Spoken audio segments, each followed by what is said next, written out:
Chapter 21. A Once-in-50-Year Hat Stall. The Great Hall of Hogwarts buzzed with excitement as Professor McGonagall presided over the final stage of the sorting ceremony. Candles floated overhead, casting flickering light on 4 long tables groaning with food. All eyes were fixed on the rickety stool and the brim of the sorting hat. Professor McGonagall's stern features softened, however, as the stool creaked under a new arrival, Sherlock Holmes. Before tonight, she'd heard only rumors of this remarkably perceptive young wizard, an adept detective in training, they said, with a gift for observation that rivaled any Auror. Yet even she hadn't anticipated what came next. The sorting hat slipped over Sherlock's head, and paused, and paused. 5 full minutes ticked by in absolute silence, broken only by the shuffling of robes and the occasional crackle from the enchanted ceiling. Whispers spread through the hall. Hat stalls were exceptionally rare. Officially, only a handful appeared each century. By tradition, any student whose sorting hat took longer than 5 minutes to decide earned the playful title hat stall, a term that spoke both to the hat's indecision and to the student's uniquely balanced qualities. McGonagall leaned forward, recalling her own first night at Hogwarts. Decades ago, the hat had deliberated between Gryffindor and Ravenclaw for 5.5 minutes before naming her a Gryffindor. She'd never forgotten the thrill of that moment, and now it seemed history was repeating itself. Finally, the sorting hat declared, "Gryffindor," and the hall erupted in cheers. Sherlock slid from the stool, a quiet smile on his lips as he made his way to the scarlet and gold table. Professor McGonagall watched him settle among his new housemates, a mixture of pride and curiosity in her eyes. A true hat stall, once in 50 years, perhaps once in a lifetime. Hogwarts had just welcomed one of its rarest talents. Professor McGonagall had always wondered what might have happened if the sorting hat had placed her in Ravenclaw instead of Gryffindor. Even now, decades after her own sorting, and nearly 50 years into her tenure at Hogwarts, she couldn't shake the feeling that Ravenclaw's quieter halls and studious atmosphere might have suited her better. That sense of what if grew stronger each time she faced another group of excitable Gryffindors bent on mischief, especially now that she served as Gryffindor's dean. She often caught herself imagining a bookshelf full of neatly arranged volumes rather than chasing first years down the corridor with a scolding at the ready. She might have forgotten the whole question entirely were it not for 2 unlikely reminders: Sherlock Holmes and Hermione Granger. Their enthusiasm for out-of-the-box thinking and their infectious curiosity reignited memories of her own sorting. It's worth noting that when the sorting hat deliberated over her good friend, Professor Flitwick, now Dean of Ravenclaw, it paused for what felt like ages, torn between Gryffindor's courage and Ravenclaw's wit. In the end, it gently nudged him toward Ravenclaw, the exact opposite choice it had made for her. Over the years, McGonagall and Flitwick had turned that shared hesitation into a favorite after-dinner conversation. Seated in the cozy warmth of the staff room, they'd laugh and speculate that, had the hat been just a bit more decisive or a little more uncertain, their careers might have swapped paths entirely. She presiding over spell research in Ravenclaw Tower, and he marshalling Gryffindor's bravest at the foot of the grand staircase. And though they both loved their houses dearly, the playful what-if remained, a gentle reminder that even the smallest twist of destiny can send one's life in a wildly different direction. Professor McGonagall couldn't help but smile to herself. For the afternoon, she might as well have been head of Ravenclaw and Flitwick head of Gryffindor. Amused by the thought, she glanced up at the stage. Professor Flitwick caught her eye and gave her a warm, knowing smile, as if watching Hermione and Sherlock reminded him of himself and McGonagall in their younger days. She tore her gaze away and shifted her attention back to Sherlock. He was deep in conversation with Percy, Gryffindor's prefect. Although McGonagall couldn't hear their words, she could read Percy's expression, uncomfortable to the point of embarrassment. No wonder. After Percy had explained what a hat stall was, Sherlock had replied curtly, "I don't really see the difference." Theirs makes more sense.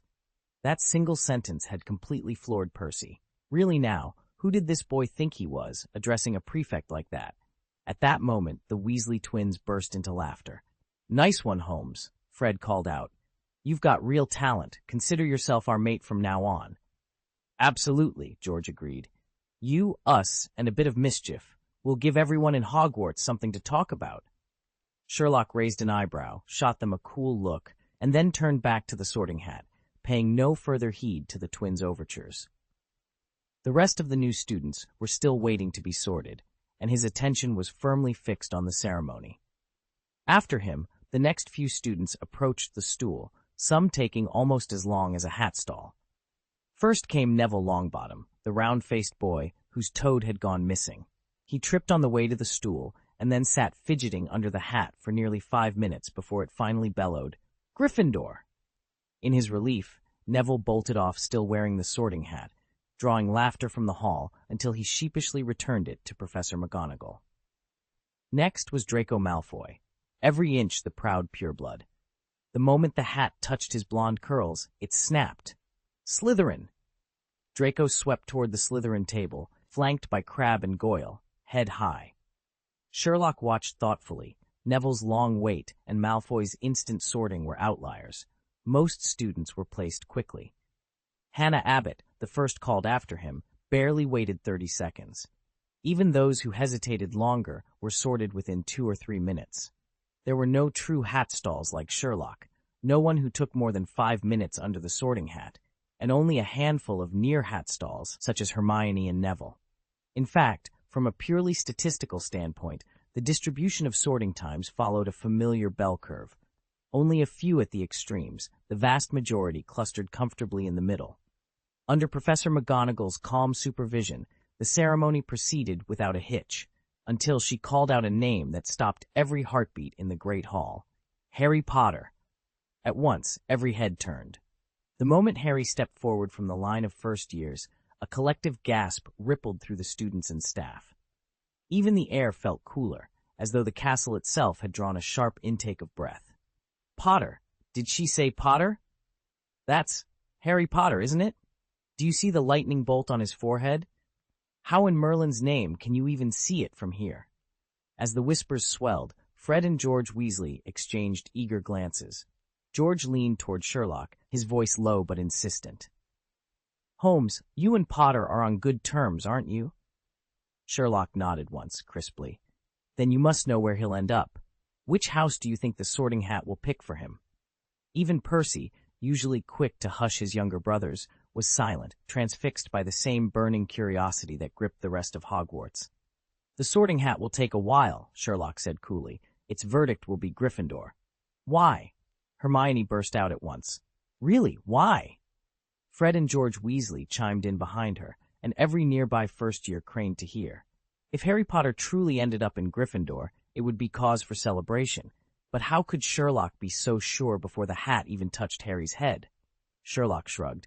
From my own experience, the Sorting Hat gives weight to personal preference. Harry's intellect could suit Ravenclaw, but his bravery, ambition, and loyalty make him equally likely for Gryffindor or Slytherin, and less so Hufflepuff. Since I gather he won't choose Slytherin, Gryffindor is the natural outcome. A hush fell over the little Gryffindors. The explanation was logical, yet felt uncanny. Sherlock spoke of mind readings at Hogwarts with the same calm certainty he used to deduce a murderer's alibi. Fred opened his mouth to ask more, but Sherlock's raised brow shut him down. All at once, curiosity curdled into impatience. Soon enough they would find out whether his prediction was genius or nonsense. Until then, they would wait. Chapter 22. Speech at the Hogwarts Opening Ceremony. Just as Sherlock had predicted, the Sorting Hat settled on Harry's head and finally declared, Gryffindor. The entire process, nearly 5 minutes, was only a hair shorter than Sherlock's own sorting. Nearby Gryffindor students gaped at Sherlock in astonishment. Could he really be that perceptive? Not only had he correctly guessed Harry's house, he'd even nailed the timing. Hermione let out an amazed, "You really called it." But her words were instantly swallowed by a roar of applause and cheers echoing through the great hall. Undoubtedly, Harry received the loudest ovation of the evening. Gryffindor's welcome for the boy who lived far outshone the reception Sherlock had earned moments before. As Harry made his way to the Gryffindor table, Prefect Percy Weasley sprang to his feet and grasped Harry's hand with such fervor that he never seemed to want to let go. So long, in fact, that if Harry had been a witch, this might have qualified as harassment. Fred and George Weasley, undeterred, howled even louder. "We've got Potter! We've got Potter!" The headmaster's voice rang through the great hall as Harry Potter climbed onto the wooden stool. Surely, he was the protagonist of the moment, yet all Harry did was glance over at Sherlock. Relief flickered in his eyes. At last, someone he could count on. Without a word, he slid onto the bench beside Sherlock. After that burst of excitement, the rest of the Sorting Hat's work felt almost anticlimactic.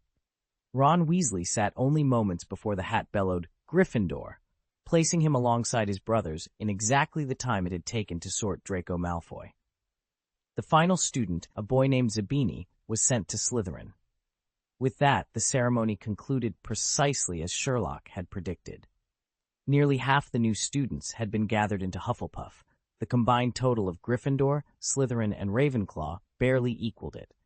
Clearly, Hufflepuff was the hidden backbone of the wizarding world.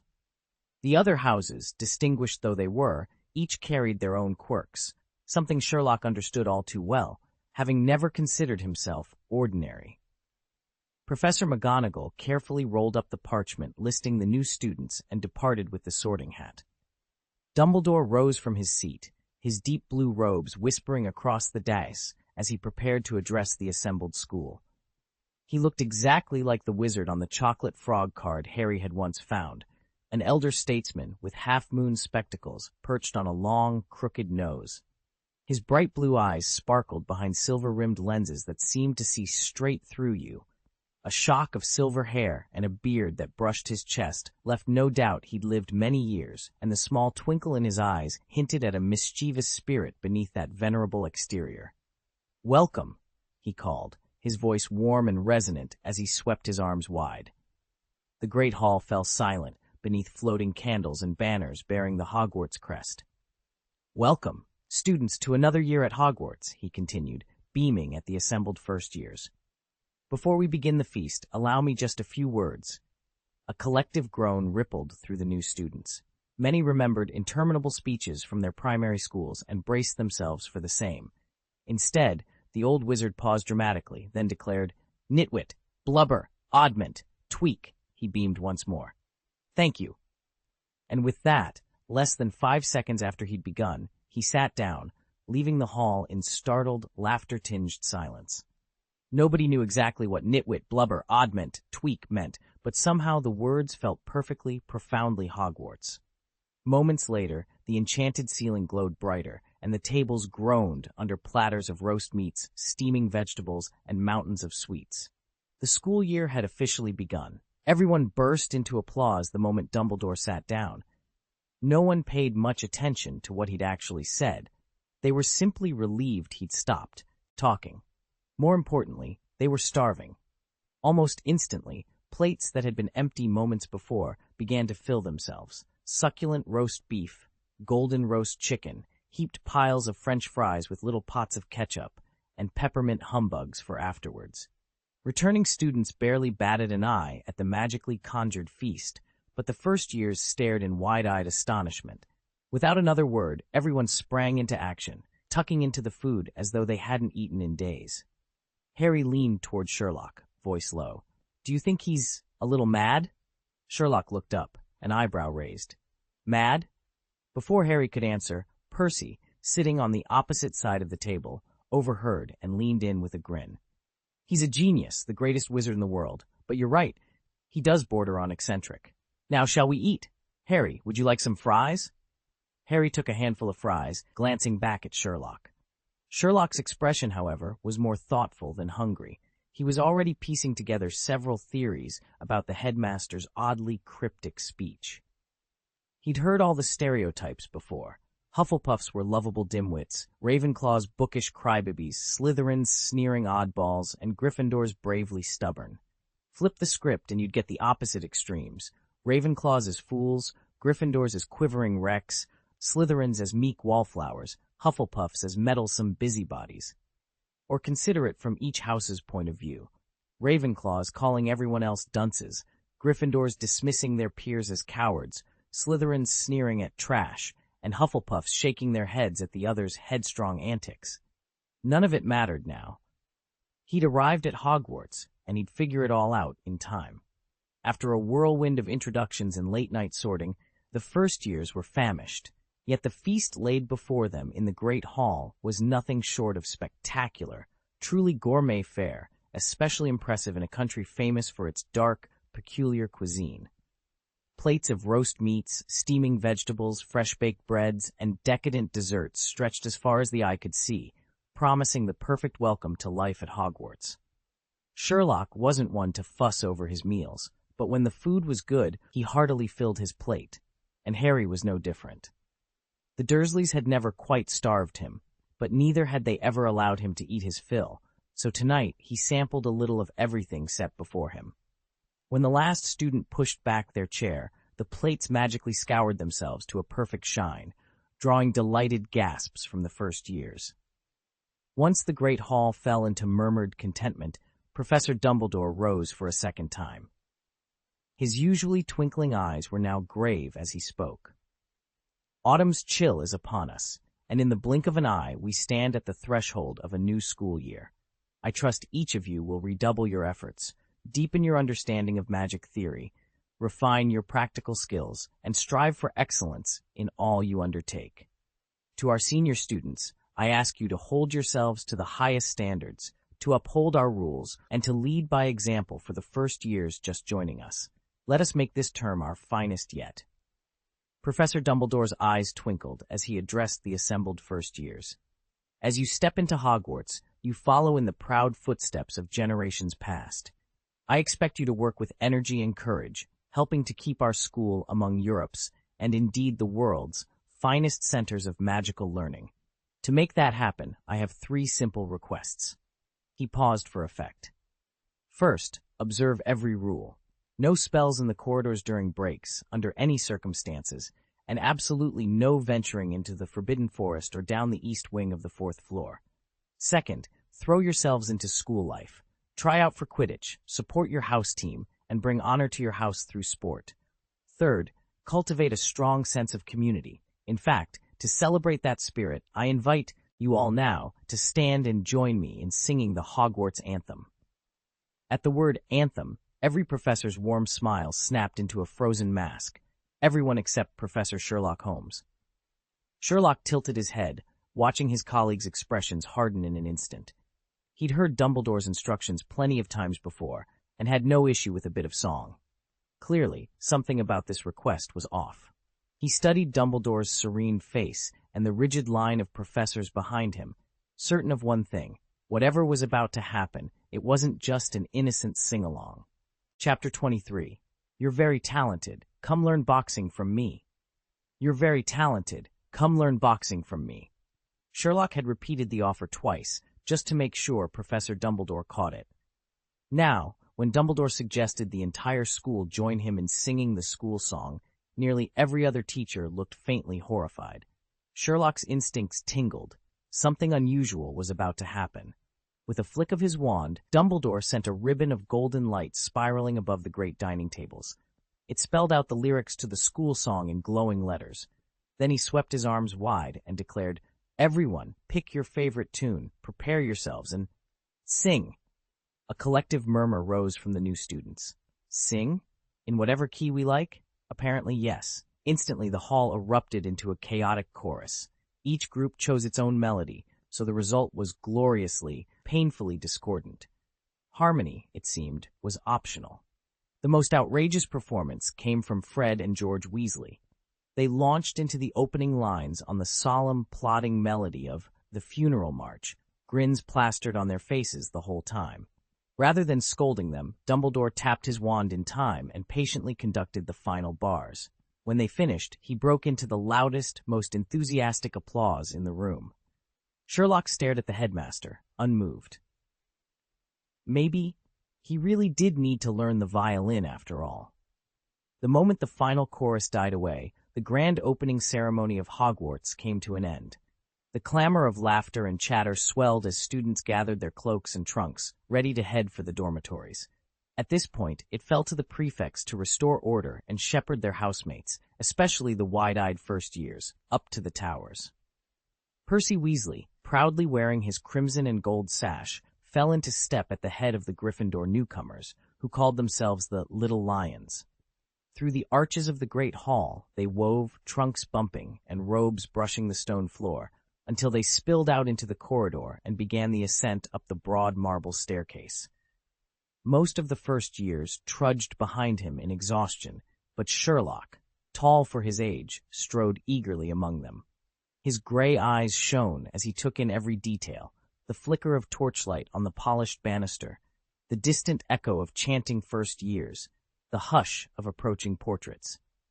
Here the paintings were alive. A bespectacled witch poked her head from a gilded frame to whisper about the newcomers. Two knights in battered armor muffled their laughter behind their helmets. Hidden in the walls were doors so cleverly disguised by sliding panels and heavy tapestries that, without Percy's sure guidance, the little lions would never have found their way. Suddenly an invisible gaggle of giggles rang out. Peeves the poltergeist swooped in, his ghostly form rattling a crooked cane, eager to hurl insults. Percy paused at the top of the stairs, silver eyes narrowing, and spoke one name in a low, firm voice, the Bloody Baron. At once, Peeves recoiled with a shriek and vanished in a swirl of unseen brimstone, leaving the corridor unnervingly still. Sherlock let out a breath he didn't realize he'd been holding. Hogwarts was nothing like he'd imagined, and everything he had hoped for. They finally reached the end of the corridor, where a single portrait hung on the wall. A plump woman sat before it, her sharp eyes fixed on the newcomers. "Password?" she inquired. "Dragon slime," Percy answered without hesitation. At once, the fat lady stepped aside, revealing a round hole in the wall. One by one, Percy led the students through into the warm glow of the Gryffindor common room. Once inside, Percy clapped his hands to gather everyone's attention. "First years, follow me. Boys this way, girls that way," he announced, gesturing toward two staircases, one winding to the boys' dormitories and the other to the girls. "You'll receive your class schedules at breakfast tomorrow. Don't forget to meet tea in the great hall on time for meals." Judging by how smoothly everything had gone, Percy was proving himself a thoroughly capable prefect. Sherlock strode along with bright, confident eyes, clearly undaunted by the whole process. Harry and Ron, by contrast, looked utterly spent. They relied entirely on Sherlock to guide them up the stairs, their legs still shaky from the day's events. Fortunately for them, all three boys had been sorted into the same room. Their other two roommates were Neville Longbottom, the round-faced boy from the train who had nearly lost his toad again, and a dark-skinned first-year named Dean Thomas. With Percy at their back, the 5 new Gryffindors made their way upstairs, hearts pounding with excitement at the adventures that awaited them. Since our trunks had already arrived, I decided to take a stroll through the Gryffindor common room. The circular chamber was both cozy and elegant, rich scarlet walls, soft armchairs that beckoned you to sink right in, and a golden glow from the fireplace that made the whole place feel like a warm embrace. I planned to explore more of the castle at once, but a sudden chill reminded me that I was still recovering from my serious illness. My body simply couldn't shrug off the cold as easily as before. In the few minutes I spent there, I managed to learn 2 key facts. Gryffindor Tower stood on the east side of the castle, and the common room occupied its 8th floor. When I returned to the dormitory, all 4 of my new roommates were already asleep. Of the 5 4-poster beds, deep red velvet curtains surrounded 4 of them, leaving just one uncurtained bed, conveniently positioned between Harry's and Ron's. Quite satisfactory, I thought, changing into my pajamas and slipping beneath the crimson canopy, ready for the night's rest. After a long day of exploring, Sherlock hadn't felt tired at all, until he finally lay down, and exhaustion washed over him like a tide. He slipped into a deep, undisturbed sleep, and the night passed quietly. When he opened his eyes at dawn, his 4 roommates were still fast asleep. He hadn't planned to wake them, but the soft sound of him climbing out of bed immediately stirred Harry. Years with the Dursleys had trained Harry to rouse at the faintest noise. Spotting his soon-to-be-recognized big brother preparing to leave, he shot upright. "Sherlock, where are you going?" I'm heading out for my morning exercise, Sherlock replied. Harry hesitated a moment, then swung his legs over the side of the bed to join him. A wise choice, Sherlock said approvingly. A healthy body and a clear mind are prerequisites for solving any problem. Harry nodded vigorously. Ever since meeting Sherlock, he'd felt that truth more strongly every day. He'd even tried to coax Ron into coming along, but Ron lacked both Sherlock's discipline and Harry's determination. After a firm refusal, Ron had simply rolled over and drifted back to sleep. Sherlock finally led Harry out of the dormitory for his very first tour of Hogwarts. As they paced the castle corridors for their morning exercise, Sherlock made a surprising discovery. The boy who lived had a natural athletic talent just waiting to be honed. Harry's years in that dark, cramped cupboard under the Dursleys' stairs, combined with chronic hunger and thirst, had left him smaller and thinner than the other first years. His gaunt face, knobby knees, tangled black hair, and bright green eyes marked him out immediately. Sherlock had already repaired Harry's battered round glasses, held together with Scotch tape when he arrived, with a simple flick of magic, and today Harry wore robes that actually fit him. Without them, those hand-me-down clothes Dudley left behind would have drowned him, making him look even more fragile. And yet, despite his slight frame, Harry moved with surprising grace and speed. He was light on his feet and quick to react, qualities Sherlock knew could be trained into something far greater. Stopping in an empty corridor, Sherlock looked Harry in the eye. "You've got real talent," he said. "Come train with me. I'll teach you to box." Harry stared back, blinking in bewilderment. He'd never so much as thrown a punch, but the idea of learning something entirely new under Sherlock's expert guidance made his heart flutter. In the end, though, Harry shook his head. "Thank you," he said softly, "but I think I'll pass for now." With that, they moved on, Sherlock plotting new ways to test and develop Harry's surprising gifts, and Harry, for his part, already wondering what other secrets Hogwarts might reveal. Sherlock found the idea of boxing undeniably cool, yet it felt oddly out of place for a wizard to engage in close-quarters combat. He couldn't shake a pang of regret. He'd hoped to recruit one or two assistants at Hogwarts, and now that he and Harry had been getting along so well, he intended to train the boy personally. To his surprise and frustration, Harry had refused. With their morning exercises complete, Sherlock and Harry made their way to the Great Hall. Seated at the long table were Ron the Eater, round-faced Neville, and dark-skinned Thomas, who all looked up as the two friends approached. Sherlock and Harry slipped into the bustling Great Hall just as everyone was settling down for breakfast. The moment they appeared, Ron, true to form, ever the enthusiastic foodie, jumped to his feet alongside the perpetually grouchy Thomas. Both boys waved them over with such gusto that half the hall turned to stare. "Sherlock! Harry, over here!" Ron called out. They threaded their way through the tables until they reached Ron's spot. He grinned widely. "I saved you seats!" "Thanks," Harry said, offering a quick nod. Then he lowered his voice. "Mind keeping it down a bit?" Ron's booming cheer had already announced their arrival and drawn dozens of curious glances. Harry felt every pair of eyes on him and on the sharp-eyed detective at his side. Ron leaned in, whispering urgently, "Look over there." Harry followed his finger. "Where?" "Next to that tall, hook-nosed kid." "You mean the one with glasses?" "Exactly. Notice his face? And his scar?" Murmurs rippled through the hall as Sherlock and Harry passed, and Harry shifted uncomfortably in his seat.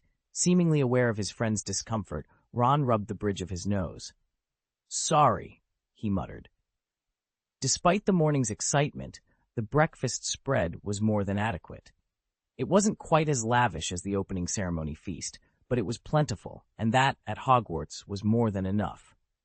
The Great Hall buzzed with excitement as the students made their way to breakfast. For food lovers like Ron and Harry, the endless platters of roast meats, fresh fruits, and pastries were nothing short of paradise. They'd never been so well fed at home. Sherlock, meanwhile, divided his attention between the irresistible spread and the Gryffindor first-year class schedule laid out before him. Monday morning, History of Magic. Afternoon, Herbology. Tuesday morning, Herbology. Afternoon, Charms, then Transfiguration. Wednesday morning, Defense against the Dark Arts. Afternoon, Herbology. Evening, Astronomy. Thursday morning, transfiguration, afternoon charms. Friday morning, potions, 2 back-to-back lessons. Afternoon, free time. A small note at the bottom of the parchment added that once flying class began, it would fit in after Thursday's charms. Sherlock couldn't help noticing how tightly packed the schedule was. Understandable, given that Hogwarts wasted no time reshaping the worldview of students who had only just discovered magic. They finished eating and hurried off to their first lessons.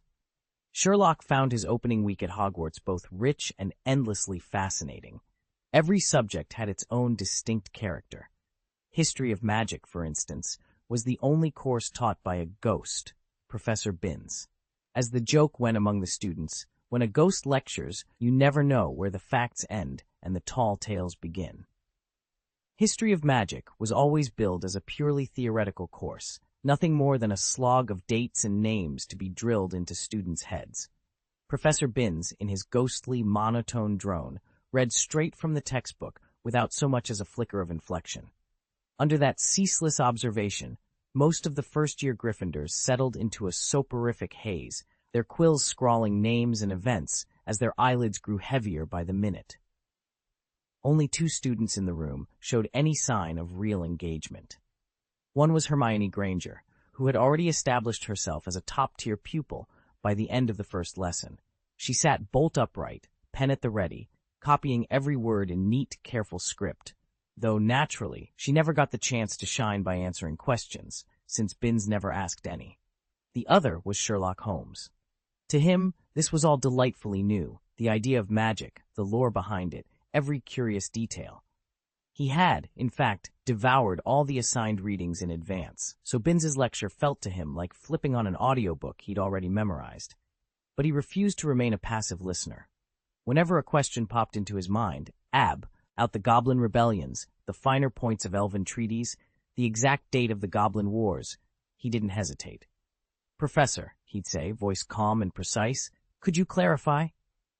Binns, pleased to find someone awake, would pause his droning and respond, the slightest trace of life returning to his ghastly form. Each time Sherlock broke the monotony, heads turned. Hermione herself couldn't help stealing glances at him, intrigued. Here was someone who met the subject with exactly her own kind of avid curiosity, someone who treated every dusty fact as if it were a vital clue to unraveling some grand mystery. He seems just like me, she thought, and felt a rare flutter of excitement, knowing she might finally have a study partner who shared her passion for learning. Herbology was proving far more engaging than history of magic. Meeting 3 times a week made it clear this was one of Hogwarts's core subjects, one no first year could afford to ignore. Their instructor, Professor Pomona Sprout, was a short, plump witch who also served as Hufflepuff's head of house. Instead of a traditional classroom, lessons took place in the sprawling greenhouses behind the castle, where students learned to pot curious fungi, identify magical herbs, and master their many uses. In today's class, Hermione Granger was almost as enthusiastic as Sherlock Holmes. Perhaps emboldened by Sherlock's stellar performance in History of Magic that very morning, she stayed behind afterward, peppering Professor Sprout with questions about root propagation and soil pH. Unfortunately, Sprout had other duties to attend to and promised to answer Hermione's inquiries first thing the next day. True to form, Hermione arrived promptly at the greenhouse the following morning, her quill at the ready. Her insightful questions and keen observations in both herbology and history of magic earned Gryffindor an extra 5 house points and a grateful round of applause. Sherlock, by contrast, was unusually reserved. He methodically completed each of Sprout's tasks, measuring growth solutions, pruning Devil's Snare, replanting venomous tentacula, yet never once raised his hand. To him, he already understood everything he needed to know. Sherlock had already come to class fully prepared. He'd read the textbook in advance, worked through the end-of-chapter questions, and formed his own preliminary understanding of the material. This approach, ask probing questions in the first lecture to map out the course's scope, then decide how much effort each class merited, had served him well. If a subject promised little practical value, he'd aim simply to pass the exams and devote his remaining energy to the classes he found most engaging. Next up, charms. When Sherlock entered the classroom, he spotted 2 familiar faces before the professor even appeared. Hermione Granger sat in the front row, quill at the ready. Harry Potter was just behind her, looking calm but alert. Sherlock took a seat a few rows back, unfolding his parchment and quill. At the raised podium stood Professor Phileas Flitwick, the Ravenclaw Dean. With his half-goblin heritage, he barely came up to Sherlock's shoulder, no more than a meter tall, and climbed onto a stack of textbooks just to reach the lectern. As always, we'll begin with roll call, Professor Flitwick announced in a high-pitched voice. He tapped his wand on a sheaf of parchment. Mr. Granger? Here, Professor. Mr. Holmes? Present. Flitwick peered harder through his spectacles at the long list. Mr. Potter! Ha! At the sound of Harry's name, the professor let out an ecstatic shriek, stumbled backward, and quite literally dove off his makeshift platform. Several students gasped as Flitwick vanished behind a tumbling tower of books. Professor? Hermione rushed forward. Harry leapt to his feet, his own wand already in hand. Sherlock rose as well, scanning the podium. A moment later, Professor Flitwick reappeared, dusting off his robes with a harried, "Oh dear! Ah, never mind all that." His eyes sparkled with glee as he gestured at Harry. "Welcome back, Mr. Potter. I was just surprised to see you this term." Harry gave a small, polite smile. "Thank you, Professor." Flitwick adjusted his glasses and, without another word, pulled out his attendance book to continue the roll call. For the rest of the class, Sherlock sat up straight, keen to catch the professor's lecture on the Rictus Sempra jinx and the proper wand movements for banishing hexes. If Flitwick could be this animated at the mention of one student's name, Sherlock's suspected charm work would turn out to be far more lively and far more useful than he'd anticipated. Sherlock couldn't help but marvel anew at the sheer force Harry Potter's name held in the wizarding world. Even someone as senior as a Hogwarts dean wasn't immune. It also reinforced just how wise Sherlock's decision had been to shadow Harry from the moment they arrived, well before term began. By the time classes opened, Draco Malfoy and his two cronies from Slytherin had already introduced themselves, and every teacher or student curious about Harry soon found themselves within Sherlock's watchful orbit. Being at Harry's side day in and day out accelerated Sherlock's own mastery of this magical realm. In the course of his observations, Sherlock made an unexpected discovery. Harry possessed a remarkable aptitude for assistance, keen eyes, quick instincts, and an earnest willingness to help. Slowly, Sherlock's original plan to use Harry merely as a means to an end gave way to something more like friendship. But that development lies ahead. For now, the work must go on. Professor Flitwick, ever the consummate professional, composed himself swiftly and launched into his first lesson. As with every introductory class, today's topic was an overview, laying out the syllabus, highlighting key texts, and teasing the marvels in store for budding witches and wizards this year. He even taught the students a simple spell, the repairing charm. It was the very enchantment Sherlock had used to mend Harry's glasses on the Hogwarts Express. Chapter 25. You are just watching. I am observing. The repair charm is one of the most practical spells in any witch's or wizard's repertoire. It can restore nearly any damaged object to its original condition. Today's charms lesson proved no exception. As with every class he attended, Sherlock peppered Professor Flitwick with questions, determined to understand not only how the spell worked, but also why it behaved the way it did. His unrelenting curiosity could have tried the patience of the most seasoned professor, yet Flitwick greeted each inquiry with genuine enthusiasm. By the end of the lesson, Sherlock had achieved what most first-year students could only dream of. He had not only mastered the repair charm on his first attempt, but had gone on to learn an advanced variation. Smiling broadly, Flitwick introduced him to the warming charm, a simple incantation that surrounds the caster with comforting heat, much like wearing fleece-lined trousers beneath one's robes. It was a godsend for Sherlock, who was still weak from his recent illness and shivered through the Hogwarts chill every morning. Watching his robes glow with a soft amber light, he could almost feel the cold seeping away. Around him, other students looked on with a mixture of awe and envy. Aside from Hermione Granger, whose own exceptional talent was well known, few had managed to perfect the repair charm in a single class. Yet Sherlock's triumph wasn't born of raw talent alone. It was the product of relentless questioning, meticulous observation, and an insatiable drive to learn. As he packed away his wand, he caught Flitwick's approving nod and allowed himself a small, satisfied smile. After all, observing was one thing, but truly understanding magic? That was a skill few ever mastered. Hermione bit her lip.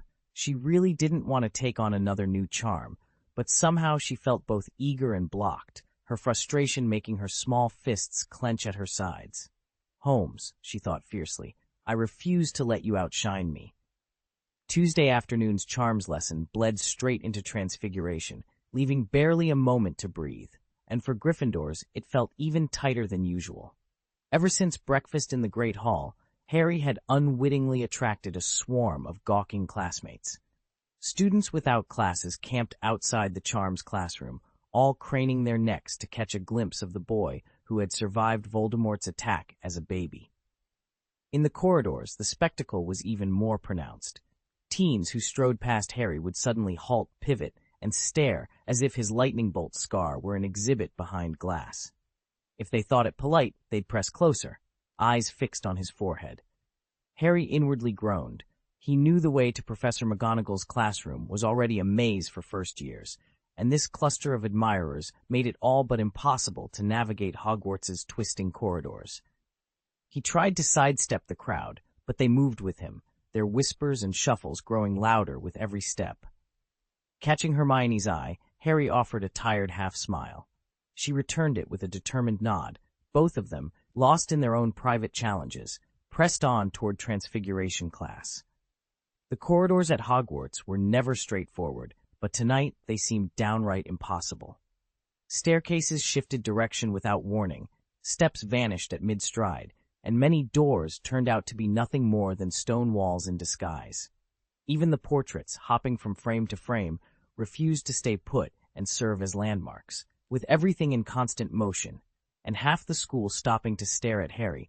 Finding one's way was a Herculean task. Still, under Sherlock's unflappable lead, Harry and Ron followed him through the labyrinth. Sherlock mounted a rebellious staircase that bent left instead of right, vaulted over 2 missing steps just as they blinked out of existence, sidestepped a flying tomato, courtesy of Peeves, and finally pressed the correct pattern of bricks to open a doorway that looked solid. Once they'd slipped through, into a quiet corridor beyond, Harry let out a breath he didn't realize he'd been holding. "Sherlock, that was incredible," Harry said, eyes wide. "How do you possibly remember such a complicated route?" Sherlock offered a small, confident smile. "You can learn it just as easily." You really think I can?" Harry blinked, both astonished and hopeful. Sherlock's lips curled into a knowing smile. "Harry, I've told you more than once, there's no difference between what you see and what I see. If I can perceive this place, so can you." "That's impossible," Harry blurted out. Before Sherlock could reply, Ron piped up from Harry's side. "Honestly, mate, I've been here long enough to say that no first year, and very few older students, can navigate these halls like you do. Maybe Fred and George get close, but that's about it." Caught off guard, Harry could only nod. Ron's words rang true. A moment later, Sherlock shifted his weight and effortlessly sidestepped a pale ghost that darted out from behind a door. The spirit's crestfallen expression at being ignored was almost pitiful. Clearing his throat, Sherlock returned his attention to Harry. "Remember when we first met, and I told you your aunt had arranged for you to come to the station? You looked absolutely stunned." Harry swallowed. "Yeah, I remember." Even now, recalling that first encounter sent a fresh shock through him. Sherlock leaned back in his chair, folding his long fingers together. Candlelight danced across his sharp features as he regarded Harry and Ron. "But now that I've walked you through my process of deduction, everything seems so obvious, doesn't it?" Ron grinned sheepishly. "Oh, absolutely. Once you explain it, your deductions sound almost ridiculously simple. I feel like I could do the same." Harry scratched his head. "Yet before you broke it down step by step, I never understood how you leapt from one conclusion to the next." "Same here," Ron agreed. He threw up his hands. "Honestly, our eyesight can't be any worse than yours." Sherlock's lips curved in a faint smile. "You're not wrong about your vision, but that's not the problem. The real issue is that you're looking, not observing." Harry and Ron exchanged puzzled glances. Sherlock paused, letting the silence settle, then pressed on. "Think about it. You've been at Hogwarts for 3 days. Can either of you tell me how many staircases the castle has? Harry blinked. I don't know. Ron shook his head. There's no way anyone could. Precisely, Sherlock said. He picked up a piece of parchment and tapped it thoughtfully. You never truly observed the castle's layout. You merely glanced at it, and that simple distinction is what I call observation. Hogwarts contains exactly 142 staircases, divided into 3 types, some with 9 steps, others with 12, and the rest with 14. Gryffindor Tower stands on the castle's east side, its common room perched on the 8th floor alongside Ravenclaw's quarters and the observatory, making those 3 the tallest towers in the school. I mention this not just because I read it, but because I've paid close attention. Harry and Ron exchanged bewildered looks. Before they could say anything, Sherlock motioned them forward. We've arrived at the classroom. If you're curious, we can talk more later. True to his word, Sherlock reached the door 5 minutes before lesson time. Inside, however, the room was in utter disarray, chairs askew, parchment scattered, students chattering at the top of their lungs. None of them dared cause such a ruckus if Professor McGonagall were already here. As the deputy headmistress and head of Gryffindor House, she was famous for her exacting standards and zero-tolerance approach. Ron's gaze darted to the podium, where a sleek black cat was curled among the lesson parchments. "Why is there a cat up there?" he blurted. Sherlock had spotted it as soon as he entered. Now, all 3 of them watched as the cat's emerald eyes followed the doorway, waiting for its owner to make an entrance. Sherlock studied the cat for a long moment, then a faint, knowing smile curved his lips. "Harry, any idea where this cat came from?" Harry glanced nervously at the small creature. Professor McGonagall's familiar, perhaps?" "Incorrect?" "Incorrect," Harry echoed, blinking. "Precisely. Now watch how we arrive at a conclusion through observation and deduction." With that, Sherlock strode to the lectern, reached down and gently lifted the kitten by the scruff of its neck. A low murmur rippled through the onlookers as they leaned forward, eager to see what insights Sherlock would reveal. Chapter 26. 5 Points for Gryffindor. Professor Minerva McGonagall crouched on the windowsill in her tabby form, whiskers twitching as she surveyed the first year's filing into the Transfiguration classroom.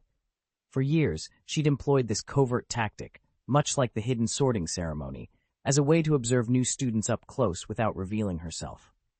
From a cat's perspective, she'd watched generation after generation of wide-eyed novices stumble through their first magical lessons. Today was no different, except that Harry Potter was among them. The moment he entered, a ripple of excitement pulsed through the room. The little lions, as she privately called them, chattered uncontrollably, craning their necks toward the famous boy with every flourish of their new robes. McGonagall stifled a sigh. In her mind, she was already composing her scolding. "You are the worst batch I have ever taught." Yet she held back, curious to see how their first transfiguration attempt would fare. Then, in a heartbeat, everything changed. A sturdy hand shot out and snatched her by the scruff of her neck, hoisting her into the air. McGonagall's cat's heart skipped a beat. She had never imagined a student would discover her secret so abruptly. Suspended in midair, she fixed the culprit with a fierce emerald glare. This was going to be a very interesting day indeed. Anyone who's ever tried to handle a cat knows they have one fatal weakness. Pinch the loose skin at the back of the neck, and even the fiercest, hissing, claw-bared feline will go limp with obedience. Magic doesn't change that. In the wizarding world, any witch or wizard who becomes an animal by means of animagus acquires every instinct of that creature, including its vulnerability to the scruff. That was how Sherlock outmaneuvered Professor Minerva McGonagall, who had taken the form of a tabby cat. One moment she was stalking through the hallway, every muscle coiled to spring. The next, Sherlock's fingers had seized the scruff of her neck. She thrashed and swiped, determined to break free, but her feline instincts fought against her human will. Just as she summoned the last spark of her true self to wriggle out of his grasp, Sherlock released her neck, lifted her into his arms, and began to pet her. His strokes were soft and deliberate, coaxing her resistance away in seconds. The indomitable Professor McGonagall lay meek and motionless against his chest, utterly unable to wriggle free. Sherlock, Harry said, tugging on his friend's sleeve, don't you think those markings around this cat's eyes look an awful lot like Professor McGonagall's glasses? Sherlock had just been lecturing Harry on the difference between seeing and observing, and Harry had taken every word to heart. He'd always heard that pet owners end up resembling their animals, and now, he thought, he had proof that even Sherlock could be mistaken. Harry fought back a triumphant grin. After all, Sherlock was far too sharp not to have noticed the same thing. Before Sherlock could reply, the tabby in his arms stiffened, wriggled free, and landed on the floor with a soft thump. In the blink of an eye, the cat vanished in a swirl of emerald light. Where the tabby had been stood, a tall woman in a deep green cloak, her dark hair pulled into a severe bun. Square spectacles sat perched on her nose, echoing the very pattern Harry had just pointed out. It was none other than Professor Minerva McGonagall, Deputy Headmistress, Head of Gryffindor House, and Transfiguration Professor at Hogwarts. The first-year students who witnessed the exchange stood frozen in place. Harry and Ron, who had watched Sherlock Holmes casually stroke the cat, stared with their mouths agape. Ron finally blurted out, Mem McGonagall! Professor McGonagall! Professor McGonagall first shot Harry a grateful look, then fixed her gaze on Sherlock. Mr. Holmes, she said quietly, you recognized me right away? Sherlock inclined his head. Your letters, parchment, and seal, combined with your bearing, placed you at Hogwarts in Scotland, and you're the deputy headmistress. He spoke calmly, as if naming the day of the week. Harry and Ron's eyes widened even further. Realization washed over them. Sherlock had deduced McGonagall's identity from nothing but a scrap of paper and careful observation. Both boys broke out in a cold sweat, torn between admiration and apprehension. McGonagall's expression remained stern for a moment longer, but Sherlock showed no sign of deception. His clear eyes met hers without flinching. At length she gave a small nod, and her features softened. After all, here stood a bright, earnest young wizard who'd only just arrived at Hogwarts. What ill intent could he possibly have? If you saw your students behaving like this, you'd be just as startled.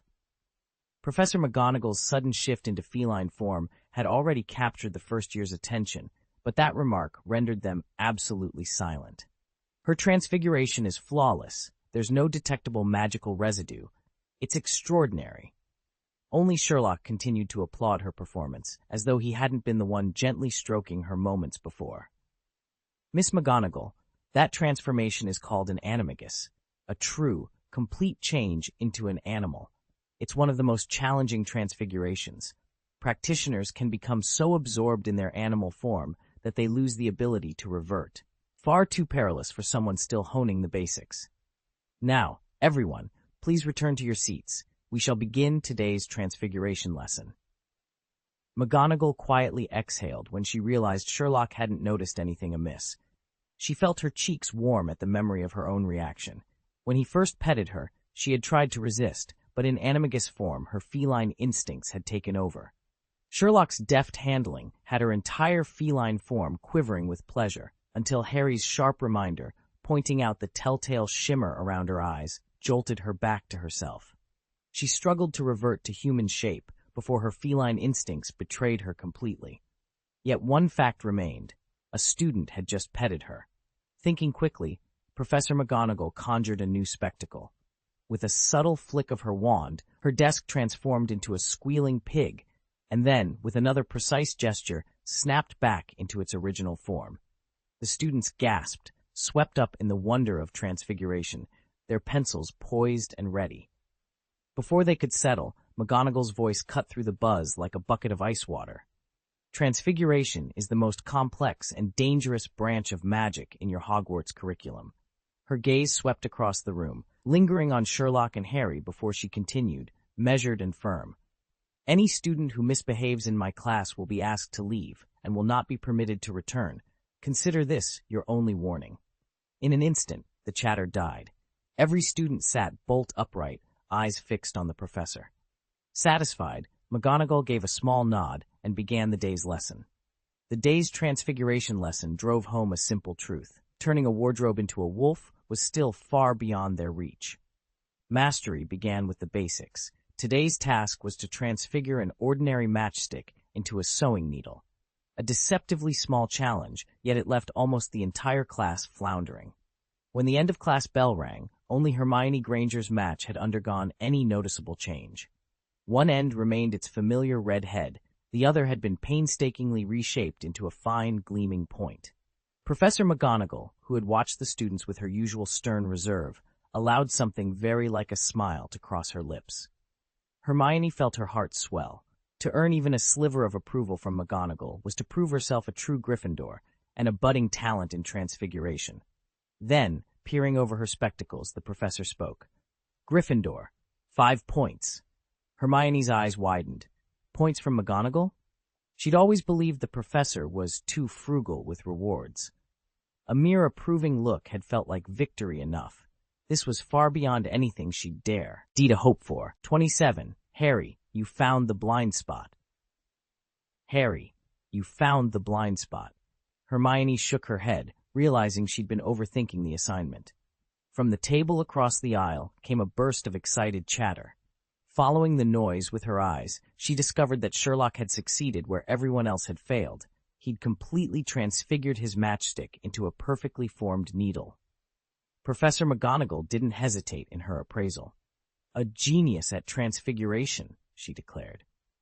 Under McGonagall's point system, a student who fully converted a matchstick into a needle earned 4 points, while a half-done needle tip merited only 1. Gryffindor walked away with 5 points this time, 4 for Sherlock's flawless work and 1 for Hermione's partial success. Even the stern professor's gaze warmed as she looked at the pair, and that long-threatened remark, "This is the worst class I've ever taught," never made it past her lips. Still, Hermione couldn't help but think that without Sherlock's brilliance, her single point wouldn't have mattered. The total stood at 5 only because he had delivered a near-perfect transformation, and she knew it. Hermione's small triumph in transfiguration earned her nothing more than a polite nod from Professor McGonagall, and even that was entirely thanks to Sherlock's quick thinking. In that moment, Hermione understood exactly how Harry and Ron felt. It was a relief to have someone so powerful lighting the path, and yet she couldn't summon any real happiness. Before term began, her parents had urged her to keep an eye on this peculiar boy, but now their warning felt pointless. No one else seemed to notice her inner turmoil.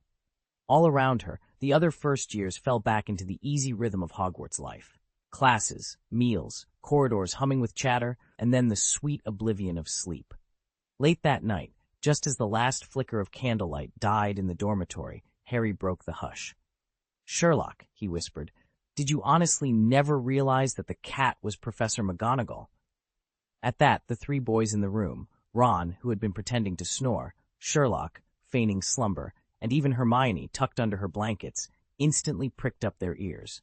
Silence hung for a heartbeat, and then Sherlock let out a soft laugh. Apparently not. I was far too distracted by her demonstration to notice anything else. "My dear Harry, I thought you couldn't resist asking me sooner," Sherlock said with a knowing smile. He paused for effect, then leaned forward. "So, what do you make of it?" Harry hesitated, a momentary pause before he decided that honesty was the better part of valor. "I think you lied to her." "Precisely, Harry. You've spotted the blind spot," Sherlock replied, nodding as if Harry had just won a point. Under Harry's astonished gaze, Sherlock continued with calm precision. "As I said before, there's a world of difference between observing and merely looking. You noticed the distinctive flecks around that cat's eyes, but never connected them to Professor McGonagall. You also overlooked how the creature's behavior deviated from normal feline habits. Anyone versed in magical creatures would see it at once. And of course, I'm well aware of animagi. That branch of transfiguration was the final piece. Put all those clues together, and this deduction practically announces itself." The moment Sherlock confessed he'd deceived Professor McGonagall, Ron, who'd been eavesdropping, couldn't stay seated any longer. He shot upright, eyes wide. "My goodness, Sherlock, I thought you'd never lie." "In most situations, I truly don't," Sherlock replied evenly, "unless it's absolutely necessary. So today?" A white lie was far more suitable for Professor McGonagall than the unvarnished truth.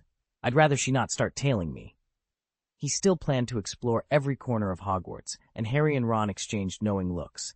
Their respect for Sherlock's cunning only deepened. He'd had high hopes for defense against the dark arts. After all, Hogwarts instructors were renowned for their expertise.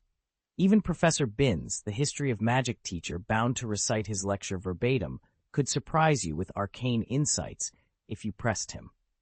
But Professor Quirrell proved the peculiar exception.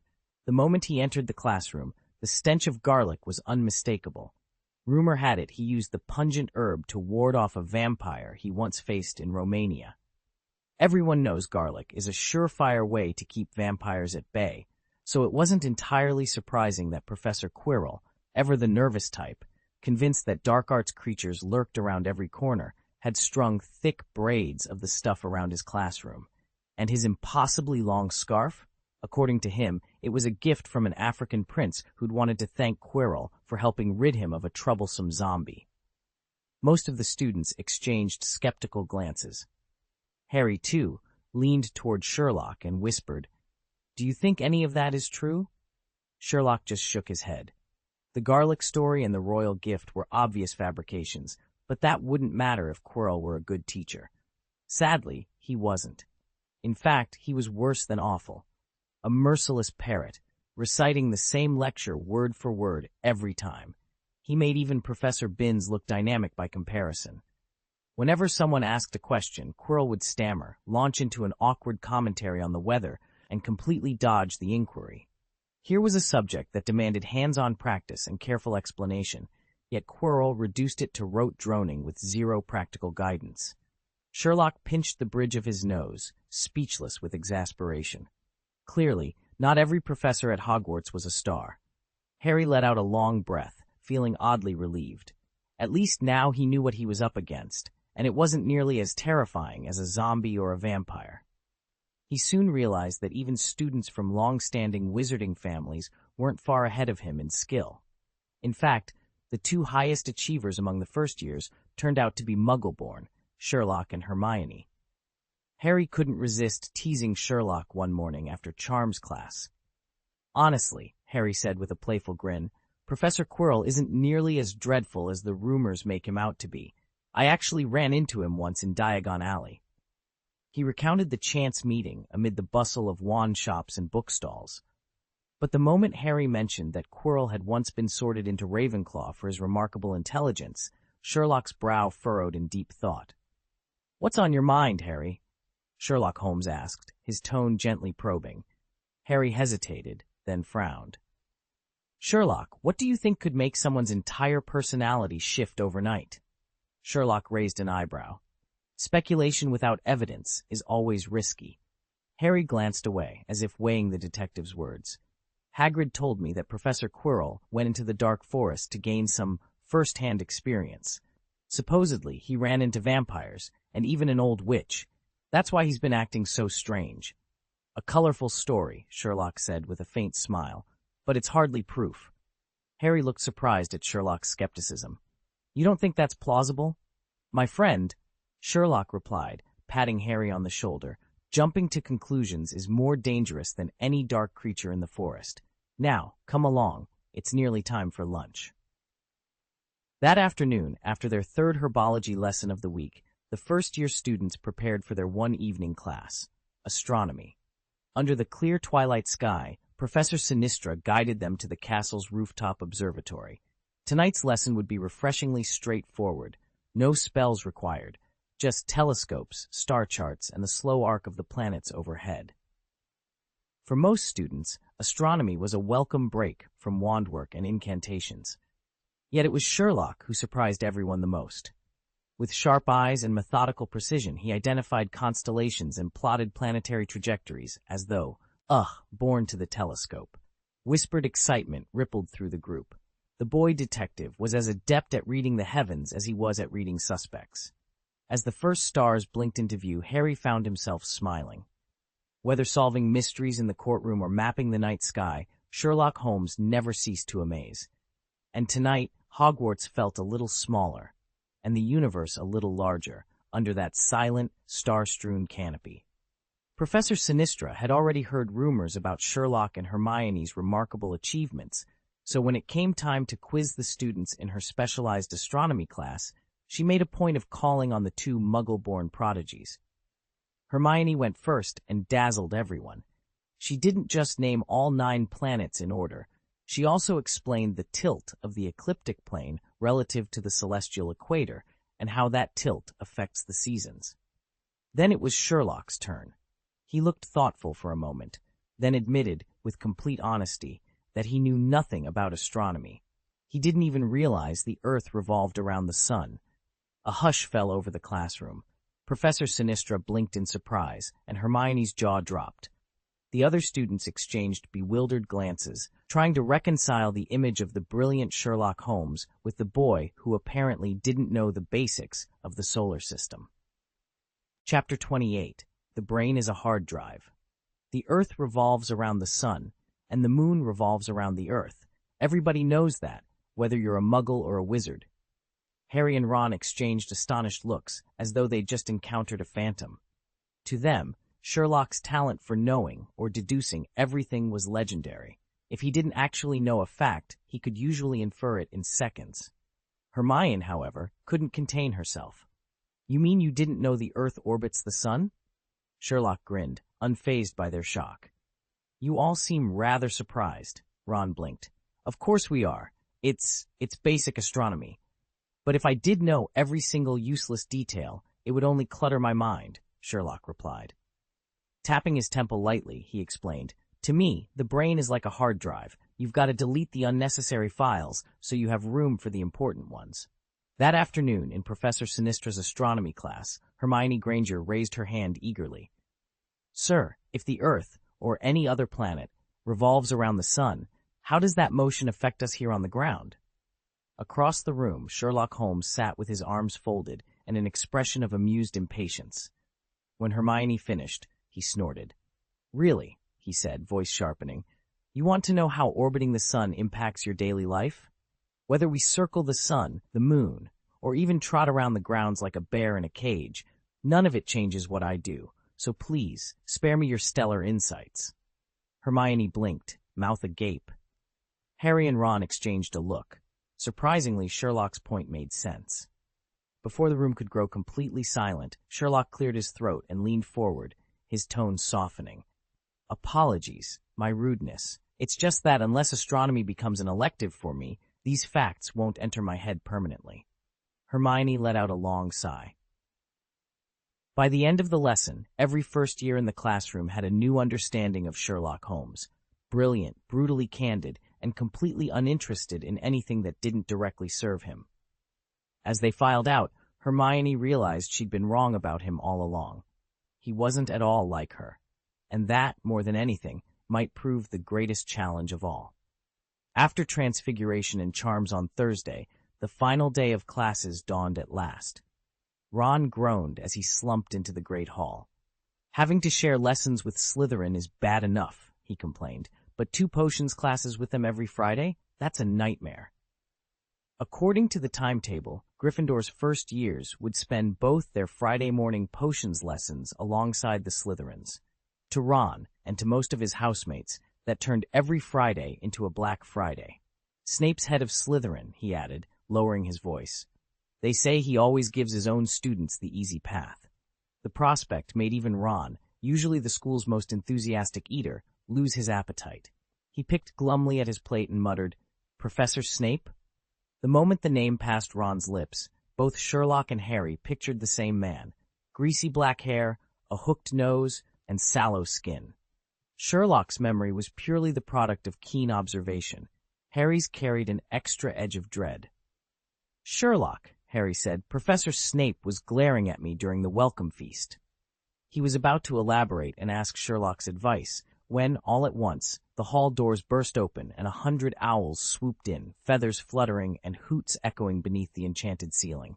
A cluster of mail-carrying owls hovered outside the window when, quite suddenly, Harry's own snowy companion, Hedwig, swirled in and alighted between his jam pot and sugar bowl, depositing a neatly folded note on his breakfast plate. "Hedwig," Harry said in surprise. Since Hagrid had given him the owl for his birthday, she'd never brought him so much as a scrap of paper, quite unlike Sherlock's raven, Watson, who was always delivering some unexpected trinket or message. Without looking up from his parchment, Sherlock murmured, "Hagrid sent you an invitation to afternoon tea." "Hold on." Ron's eyes went wide. "What, did you learn an X-ray charm from Professor Flitwick? Are you reading those envelopes through and through now?" He laughed, but his grin faded the moment he caught sight of Harry's expression. Clearly Sherlock's guess was no joke. "He was right?" Ron breathed. Harry nodded and pushed the note across the table. In sprawling, uneven handwriting, it read, "Dear Harry, I hear you have Friday afternoons free. Would you do me the honor of joining me for tea at my hut around 3 o'clock? I'd love to hear how your first week has gone. Your friend, Rubus Hagrid. Please send Hedwig back with a reply." Ron and Hermione exchanged astonished looks. They'd seen Sherlock Holmes at work more than once, but every new revelation still left them reeling. "Bloody hell, Sherlock, how on earth did you deduce that?" Ron blurted. Sherlock raised an eyebrow. "Deduce what?" "That this letter was from Hagrid, and that he's invited Harry to tea." Sherlock's expression remained unreadable. "I have no time for trifles." His curt tone reminded Hermione of the way he'd spoken to her on Wednesday evening. Ron opened his mouth to snap back, but Sherlock's lips twitched into a faint smile. "Forgive my brusqueness, you did interrupt my train of thought, but truly, you had no idea this was a letter from Hagrid to Harry before you opened it?"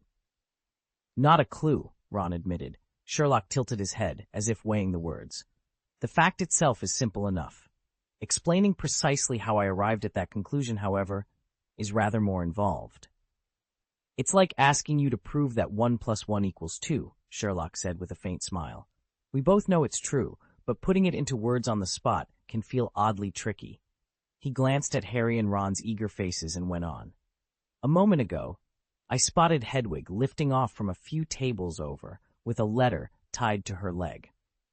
That immediately tells you someone has written to you, something the Dursleys would never do. As first years, you don't have many outside friends at Hogwarts, and classmates you see every day rarely resort to Owlpost. Then there's Hedwig's usual behavior. She always asks for a piece of toast when she arrives, yet today she didn't even twitch at the breakfast table. Clearly, she's already been fed. So whoever sent her not only has access to her food bowl, but also knows you well enough to correspond by owl. There's only one person I can think of who fits that description. Mr. Rubus Hagrid. And as the friend who made sure you even got to Hogwarts in the first place, it's only natural he'd want to check in and ask how your first week is going. Besides, this afternoon is the only free slot we have all week, so I figured Hagrid must have been inviting you both to tea." "That's brilliant. Amazing." Harry and Ron couldn't help blurting out their delight, and their cheers drew a few curious looks from nearby students. Chapter 29. I Remember Happy Things. "I'm not doing anything special," Sherlock replied, though he couldn't hide the pride in his voice. Even at 11, and far more mature than his classmates, he was still a child, and nothing warmed him quite like genuine praise. He could tell that Harry and Ron's admiration was sincere, so different from the flattery he'd grown used to. Once they'd both recovered from their surprise, Ron nudged Harry. "Come on, let's go see Hagrid." Harry grinned at Sherlock. "You coming too?" "Of course," Sherlock said readily.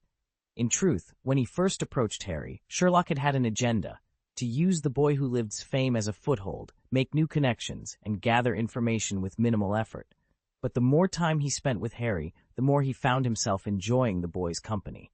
Before long, Harry wasn't just a means to an end, he'd become a true friend.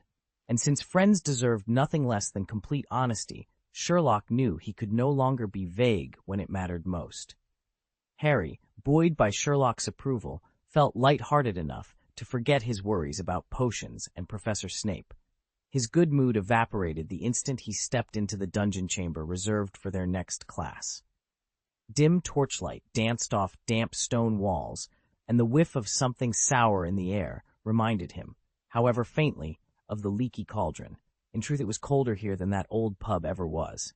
Along the walls, glass cabinets held twisted, contorted animal specimens, nifflers curled into grotesque poses, measles frozen mid-leap, each display more unsettling than the last.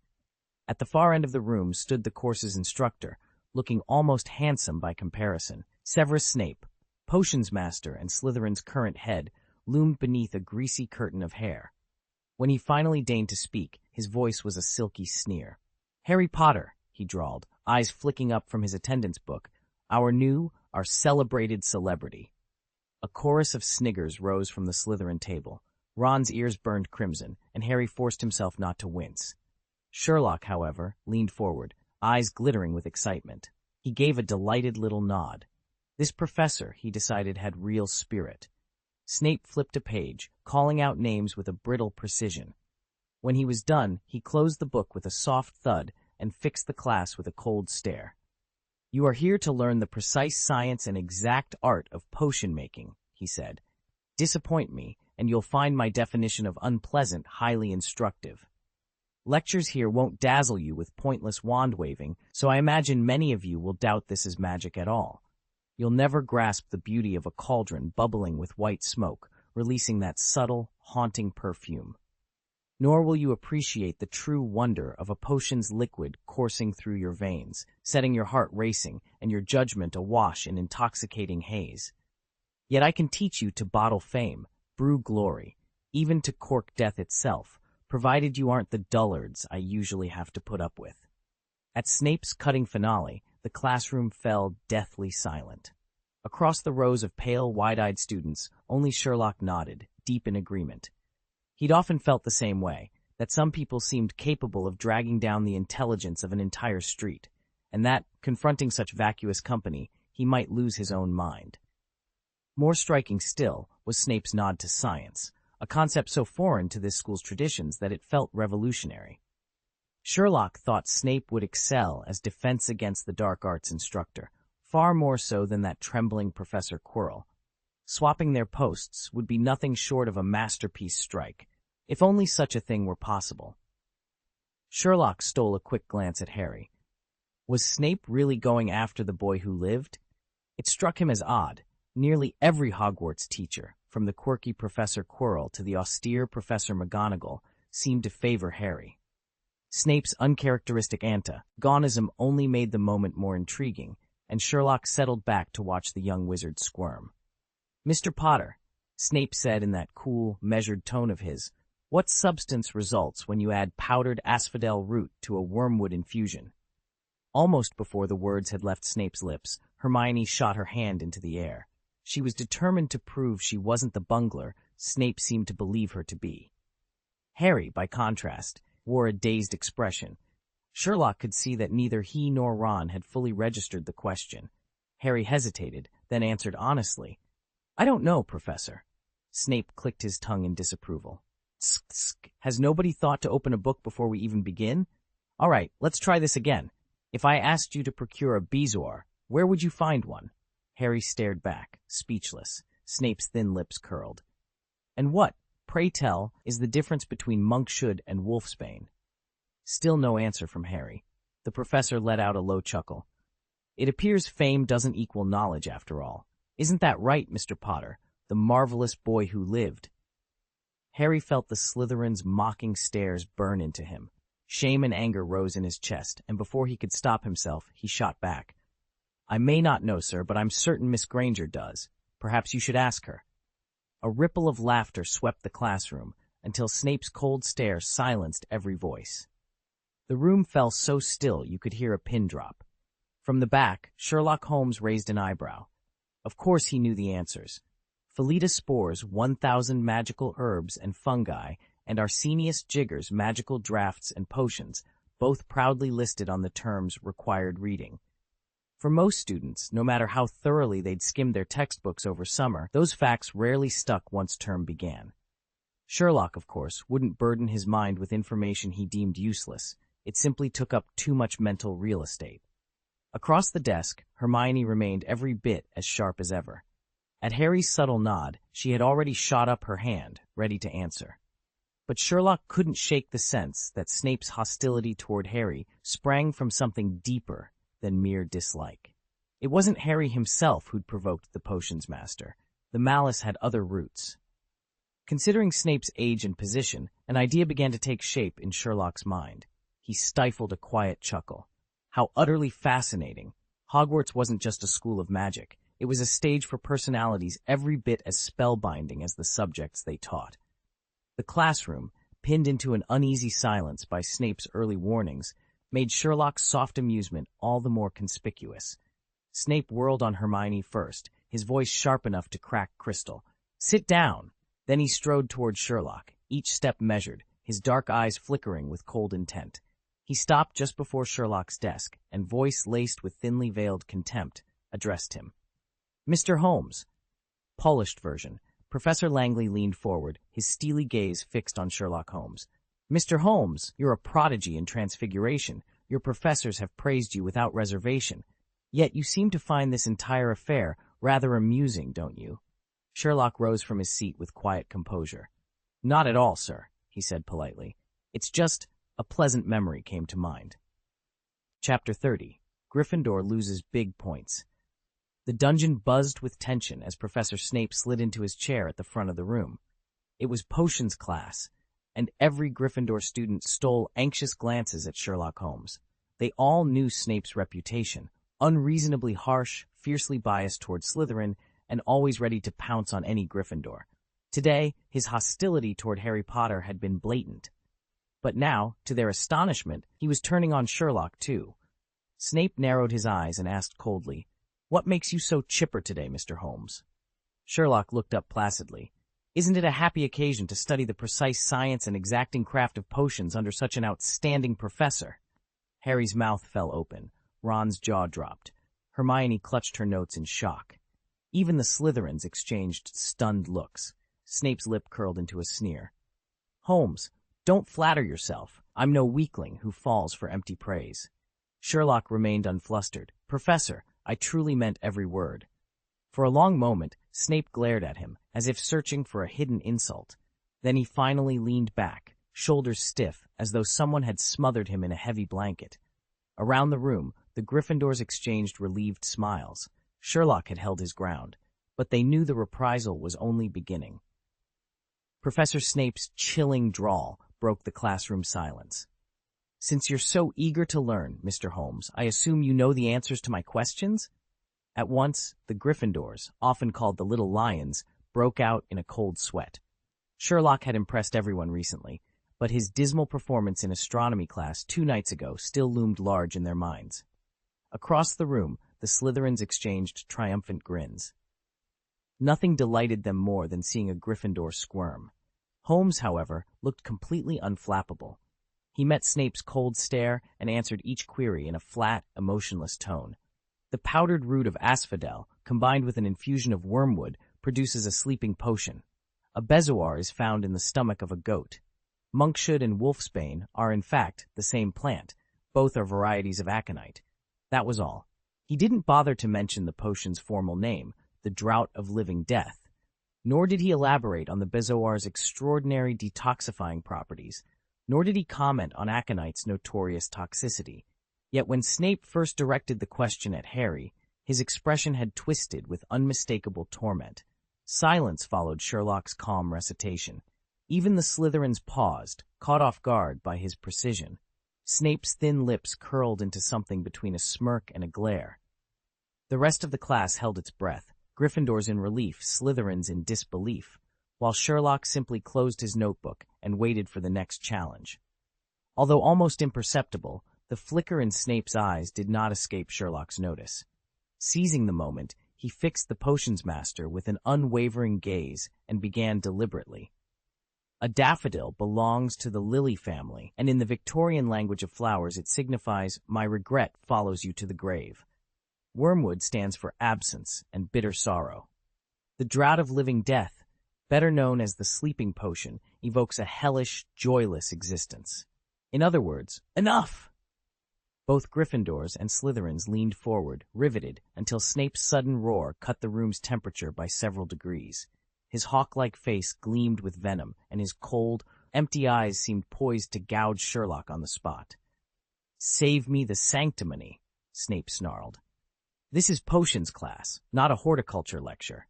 Have you been knocked senseless by a troll's club or someone stuffed a bezoar in your skull?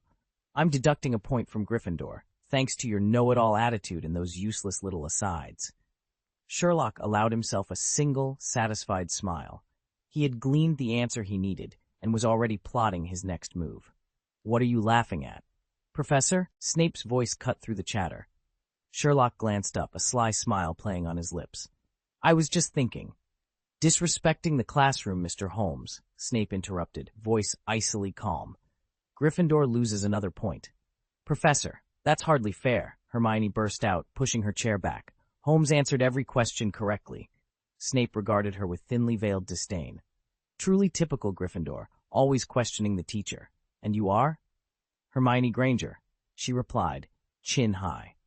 "Miss Granger, your rude interruption and open contradiction of your professor will cost Gryffindor 1 point." Hermione's eyes widened in disbelief. Snape turned to Harry, every inch the predator closing in on his prey. "And you, Potter, you couldn't even answer a basic question, yet you presume to lecture me. That's 3 points deducted from Gryffindor." Harry stared at him, utterly floored. What did any of this have to do with him? Why was he losing the most points? He opened his mouth to protest, only to feel Ron's boot jab against the back of his cauldron, a silent but effective rebuke. "Don't say a word," Professor Snape hissed under his breath, eyes locked on Harry. "You wouldn't want Gryffindor to lose even more points because of you, would you?" Harry barely managed to swallow. With that, Snape returned to the front of the dungeon and resumed the day's instruction. Students worked in pairs to brew a simple boil-cure potion, an assignment that in theory should have been straightforward, but in Snape's hands felt like a gauntlet. One by one, Gryffindors faltered, earning pointed criticism and the steady drip of point deductions. Only Draco Malfoy, as always, remained unscathed. Harry and his new partner, Sherlock Holmes, drew the professor's special scrutiny. For Harry, it was old prejudice. For Sherlock, that impromptu lecture on the language of lilies had ruffled Snape's feathers. Yet in practice, both young men proved flawless. Sherlock's technique was meticulous. Harry, guided by Sherlock's steady hand, made no mistakes. Snape prowled around them, searching desperately for a blunder, but found none, and, to the relief of every Gryffindor present, refrained from docking more points. Just as a hush of relief spread through the house, catastrophe struck. Neville Longbottom, stationed next to Harry and Sherlock, and partnered with Seamus Finnegan, misjudged the heat beneath their cauldron. The glass vessel overheated, cracked with a sharp pop, and the boiling potion sloshed onto the cold stone floor. Steam hissed as the liquid etched black scorch marks into the tiles and singed the shoes of nearby classmates. Snape's thin smile was ice. 150 points from Gryffindor for reckless use of magic, he declared, voice reverberating off the dungeon walls. Neville's face turned a deep crimson as Seamus yanked his foot back from a fresh burn. Around the room, Gryffindors exchanged dismayed glances. Harry stole a look at Sherlock, whose steady gaze and barely raised eyebrow offered a flicker of solidarity. In the cold, torchlit chamber, every point mattered, and once again, Gryffindor's chances had just taken a blow. A haze of acidic green smoke curled up from Neville's cauldron, followed by a sharp hiss. "You imbecile!"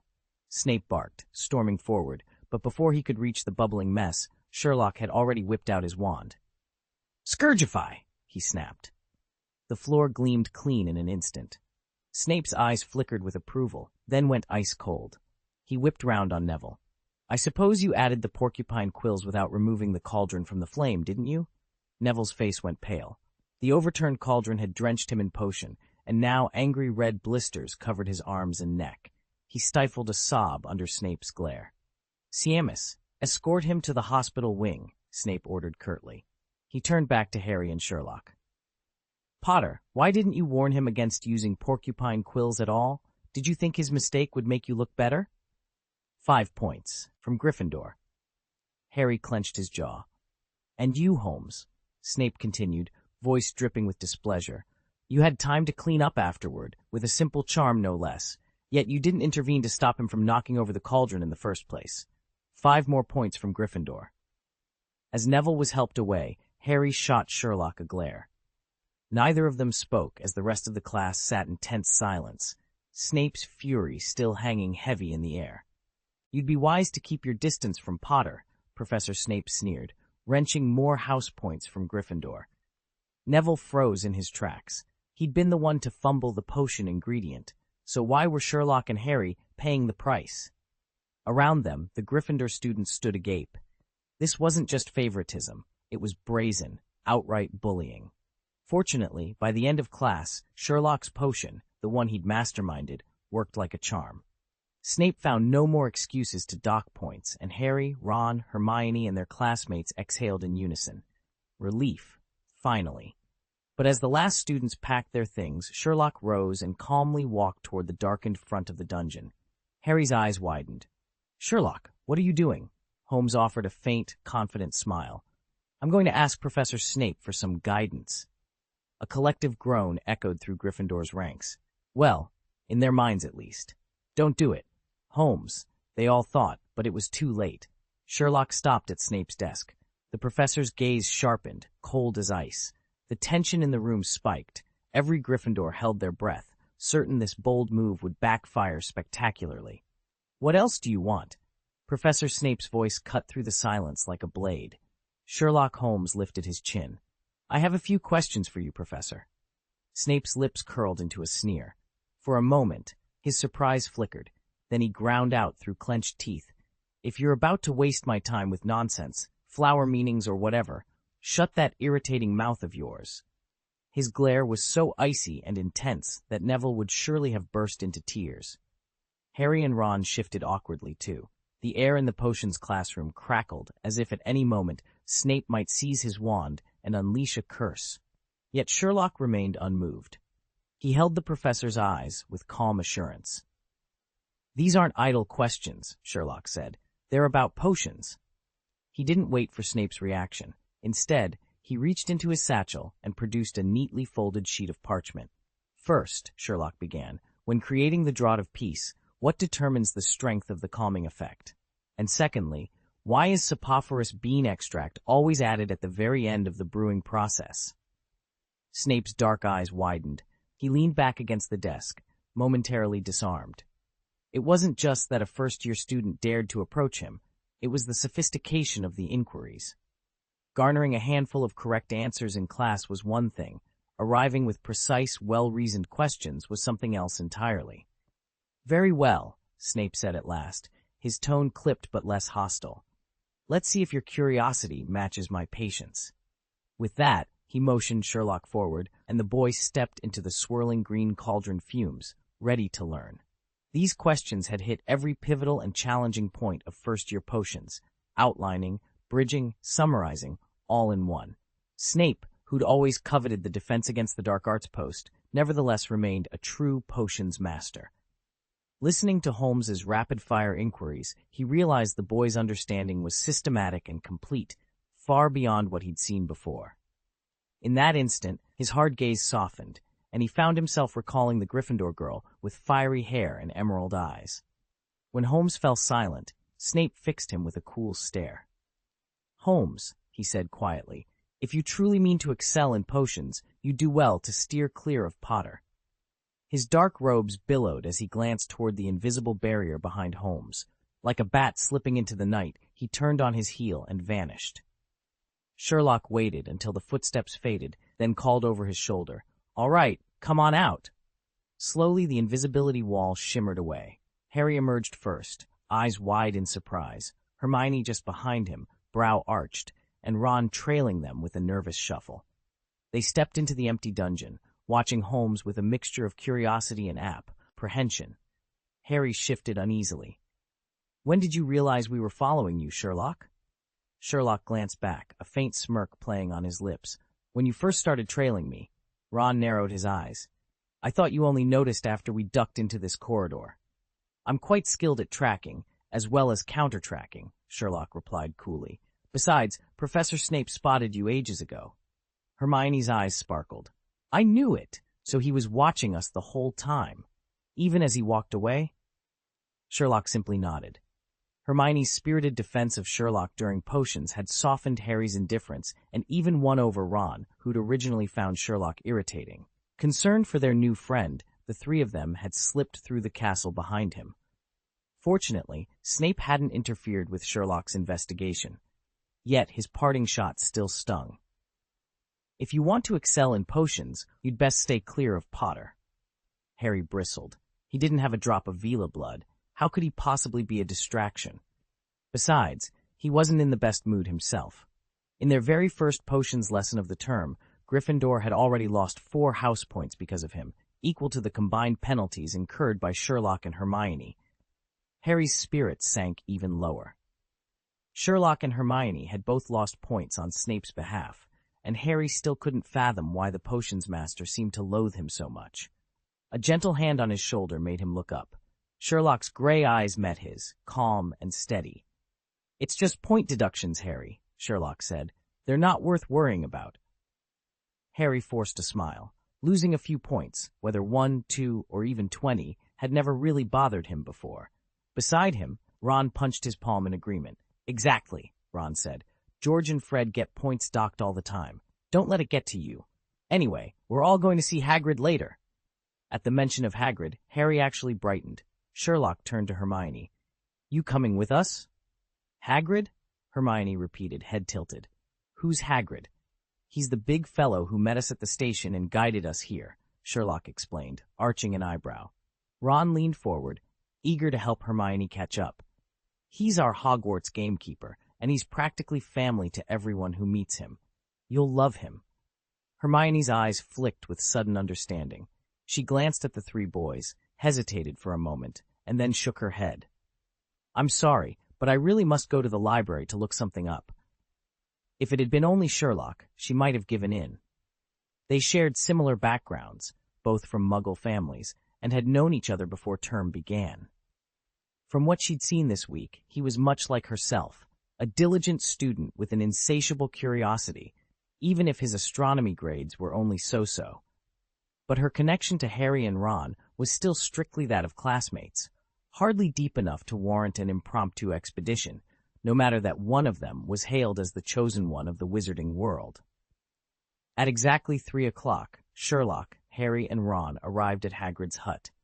On the path, they ran into Argus Filch and his tawny cat, Madame Norris.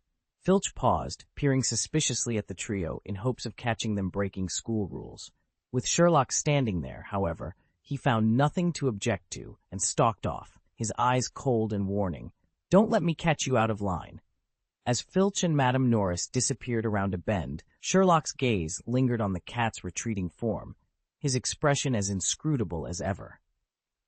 As soon as anyone set out to explore the castle grounds, Peeves and Filch were bound to turn up. From the way Argus Filch fussed and fretted, it was obvious how much he adored his pet cat, Madame Norris. So when Peeves spotted the thin, dull gray feline slinking along a dim corridor, he couldn't resist hatching a mischievous plan. Chapter 32. I Have a Golden House. Rubeus Hagrid, the keeper of keys and grounds at Hogwarts and Harry's very first friend, lived in a humble wooden hut perched at the edge of the Forbidden Forest. When Sherlock Holmes arrived there with Harry and Ron, his sharp eyes flicked across a crossbow leaning against the doorframe and a pair of scuffed rubber boots lying nearby. Those few simple items told him plenty about the hut's owner. Had he handled them, he'd have learned even more, but there was no need. Just as Harry lifted his hand to knock, a fierce bark split the air, immediately followed by Hagrid's booming voice. "Back, Fang! Back!" The door cracked open, and Hagrid peered out, one huge hand wrapped firmly around the collar of a massive black hound that was straining to leap free. "Just a moment," he rumbled, wrestling the excited dog until at last he managed to shove Fang back inside and usher the 3 friends past the threshold. Inside was tight and cozy, nothing like the magically expanded halls of Hogwarts. Here, the hut was exactly as it appeared, small on the outside and just as snug on the inside. Hams and pheasants dangled from the low ceiling, while a copper kettle hissed over the fire. A massive wooden table and sturdy chairs stood before the hearth, and in the corner lay a broad bed piled high with a patchwork quilt. To Harry and Ron, Hagrid's hut looked like the humble home of a simple gamekeeper. But to Sherlock Holmes, it shone like a golden house, every detail affirming what he had already deduced about its owner. Sherlock's sharp eye roamed from the heavy crossbow and shotgun propped by the door to the scuffed boots beneath the coat rack. Every well-worn tool, every thrown-aside scarf and stack of books, spoke of a man both resourceful and loyal, exactly the sort of ally Sherlock had hoped to find. His prediction was confirmed. Rubeus Hagrid was someone worth befriending. At that moment, Hagrid unclipped the chain from his enormous dog, Fang. The creature gave a thunderous shake of its shaggy head and barreled forward. Harry and Ron leapt back, bracing themselves for an attack. Sherlock, however, was faster to read the hound's true nature. Before Fang could reach them, he stepped in front of Ron, shielding his friend with a quick pivot. Instead of snapping or growling, Fang landed on his hindquarters, his front paws settling on Ron's shoulders. Then, to everyone's astonishment, he buried his cold muzzle into Ron's neck and began enthusiastically licking his ear. Ron froze, wide-eyed and horrified, as the great beast lavished him with slobbery affection. Even Harry cracked a nervous smile, and Sherlock allowed himself a brief nod of satisfaction. Hagrid's hospitality was genuine, and Fang clearly had a heart of gold.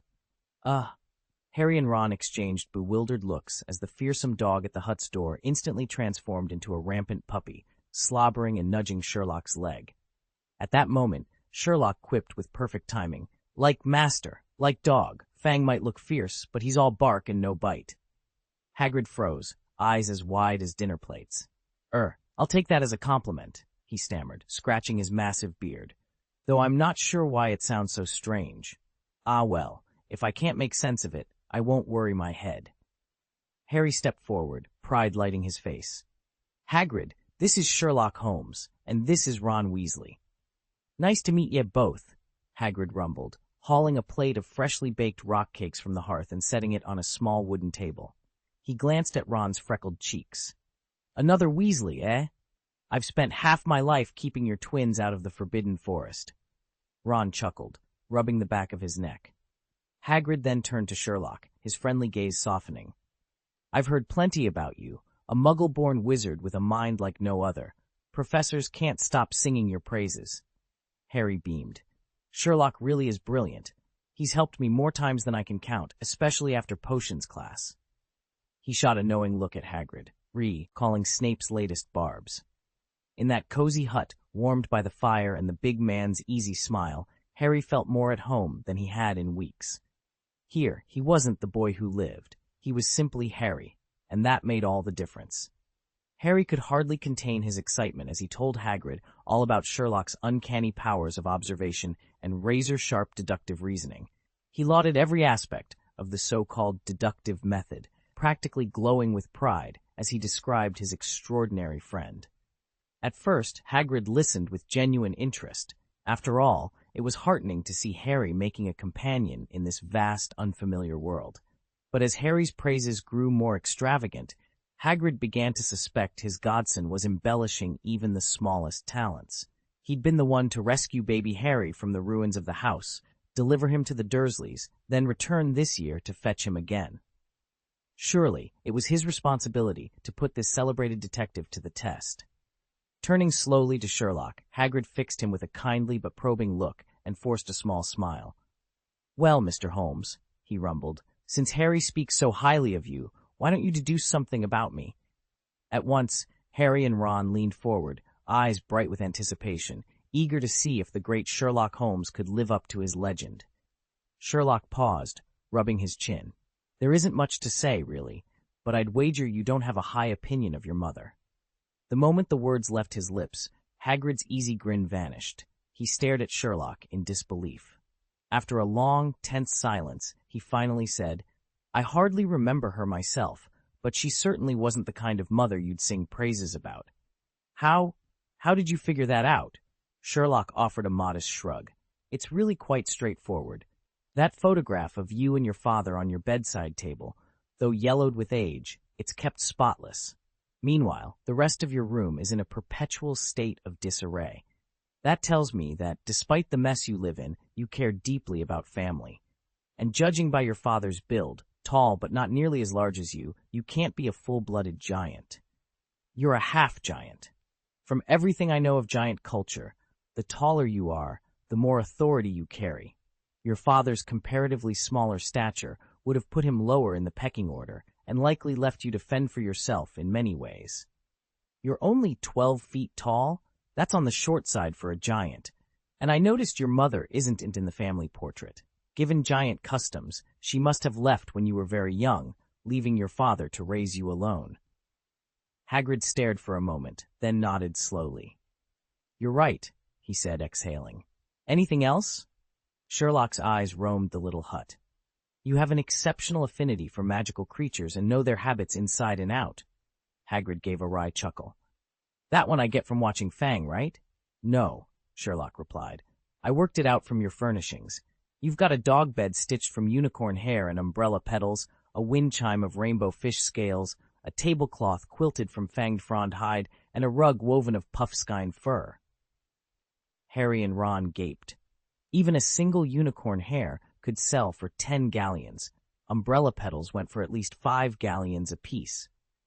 In other words, that ramshackle-looking dog bed alone was worth a small fortune, and the other pieces couldn't have been cheap either. They glanced back at Hagrid's cluttered hut, blinking in disbelief. Hardly the simple dwelling they'd imagined. The house stood out like a beacon, its golden walls so brilliantly polished they might have blinded a dog. Harry was feeling a little steadier now, but Ron's spirits sank immediately. Study? Why bother? After 7 years of grueling lessons, he'd much rather follow in his father's footsteps as a gamekeeper, and maybe even take on the title of Keeper of Keys.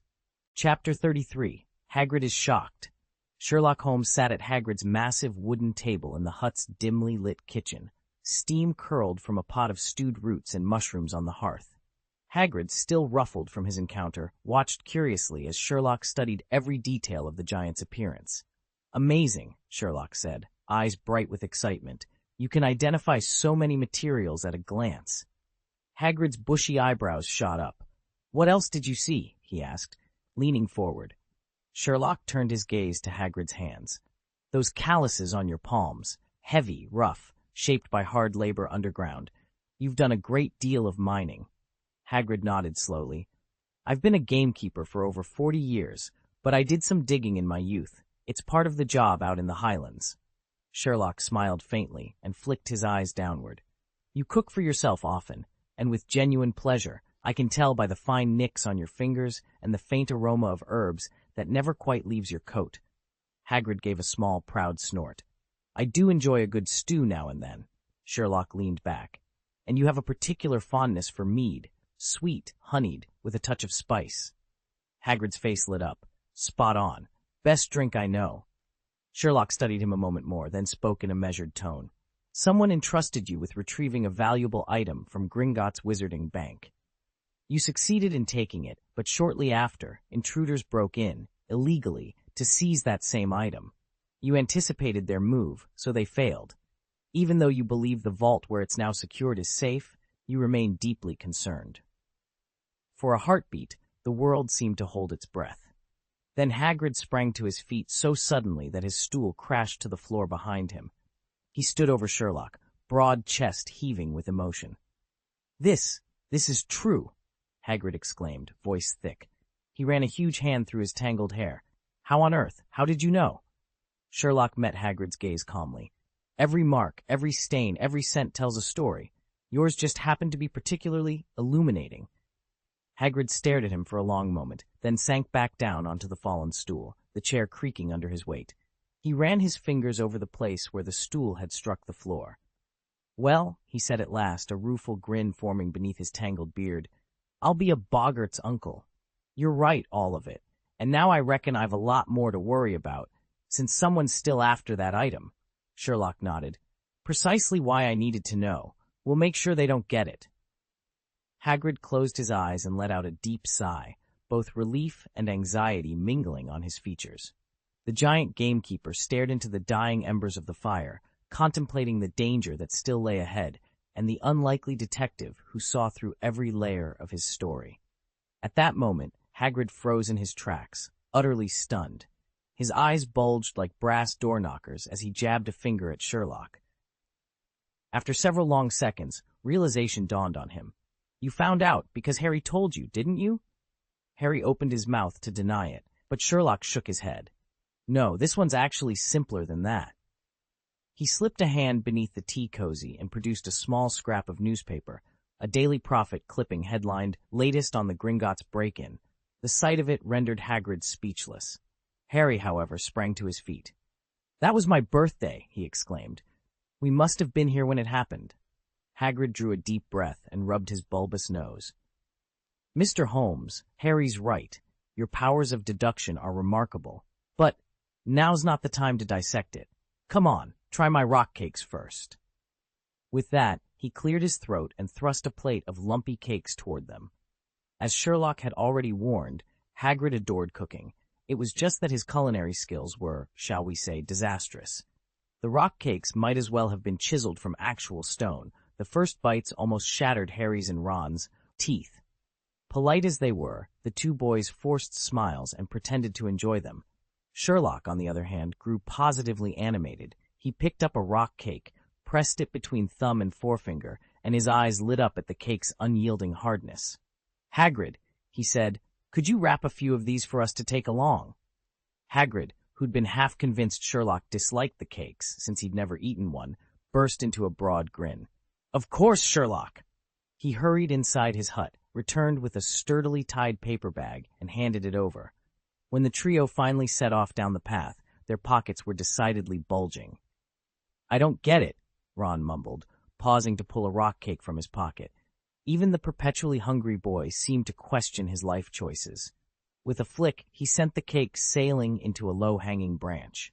There was a sharp crack as the twig snapped, but the rock cake remained perfectly intact on the ground. "Why bring these along, Sherlock? They're literally impossible to chew." "That's because you're looking at it all wrong," Sherlock said, tapping his temple for emphasis. "You need to stop treating it like food and start treating it like a tool. Once you do, it becomes far more useful." Harry gaped at him, speechless, while Ron shot him a skeptical look. They both assumed Sherlock was teasing. After all, it was only a brief diversion in the midst of their real concern, Gringotts. Clearing his throat, Harry launched into the full story of their vault visit. He explained how Hagrid had slipped into Vault 713, retrieved a small nondescript package, and then joined Harry to make their withdrawal. Over the past days, Harry had fallen into the habit of consulting Sherlock on every odd detail, and now he filled in the one Sherlock needed most. Sherlock listened intently, then nodded. "Just as I thought. Hagrid was acting on someone else's instructions. Dumbledore clearly didn't trust Gringotts' security, which is why he arranged to have that package moved." Ron let out a low whistle. And thank Merlin he did. If Dumbledore had hesitated for even a second longer, that item might already be in the wrong hands. Harry and Ron exchanged relieved looks. They felt lucky to have such a cautious and far-sighted headmaster watching over them. "No, that's just your personal conjecture," Harry began, but Sherlock cut him off without mercy. Harry's own experience, combined with Hagrid's account, shows that Gringotts is every bit as secure as Hogwarts. Had Hagrid not intercepted that artifact, the thief likely wouldn't have escaped with it. Before Ron could fire back, Sherlock went on.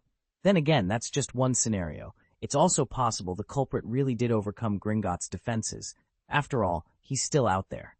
"Sherlock, don't you want to catch him?" Harry asked, anxiety creeping into his voice. "Bringing every wrongdoer to justice has always been my aim, but this case seems impossible." "Why impossible?" Harry pressed, baffled. "With your talent, you could do it." Sherlock regarded the boy who lived with a patient, almost amused expression. "My dear friend, I appreciate your faith in me, but neither Gringotts' Wizarding Bank nor the Ministry of Magic would ever entrust a first-year student with a high-profile heist investigation." Harry fell silent. Sherlock was still only 11, and who, apart from those who had actually witnessed his abilities, would dare doubt him? Even Hagrid, who seemed to trust him implicitly, had insisted on putting him through his paces once Sherlock described the strange events leading him here. Seeing Harry's dejected expression, however, Sherlock said nothing more. If he'd truly wanted to press the matter, he knew exactly how to get the information. Hagrid's heart was 2 sizes too big not to share all he knew, and if that failed, there was always Dumbledore. But the more Sherlock thought about it, the more he realized there was something far more fascinating to explore than any single mystery. This new world of magic. For a boy who had grown placing his faith in science and deduction, magic was an irresistible puzzle. He found himself wondering whether the Ministry of Magic had an equivalent to Scotland Yard, then immediately dismissed the thought as absurd. Time, as ever, slipped by unnoticed. A month had passed since Sherlock's arrival at Hogwarts.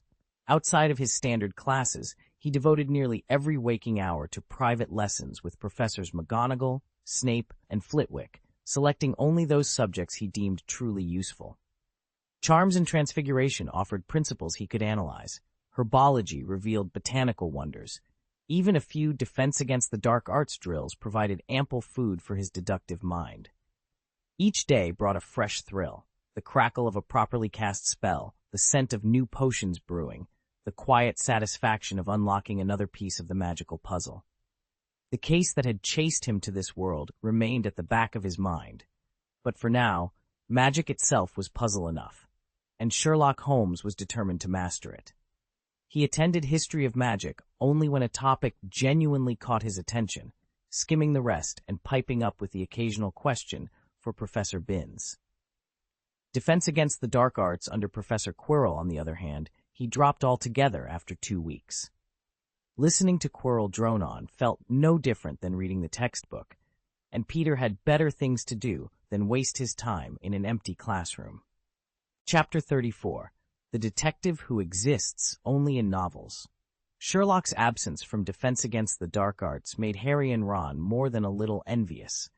They'd have loved to skip class too, but they'd never dare. Quirrell's warnings, point deductions, and the threat of detention kept even the Weasley twins in line. Yet Sherlock didn't give it a second thought. After all, the class met only once a week, and he'd already faked an illness for the first session. If Professor Quirrell dared to dock points next time, Sherlock could easily make them up with the other teachers. And if it ever came to detention, well, he had a few tricks up his sleeve for that too. Hermione Granger, on the other hand, was every professor's dream student. She arrived early, never missed a class, and spent hours previewing each lesson. In class, she sat bolt upright, asked thoughtful questions, and tackled her homework with relentless dedication. Even her approach to the driest subjects, History of Magic and Defense Against the Dark Arts, was nothing short of exemplary. That, in a nutshell, was the difference between her and Sherlock.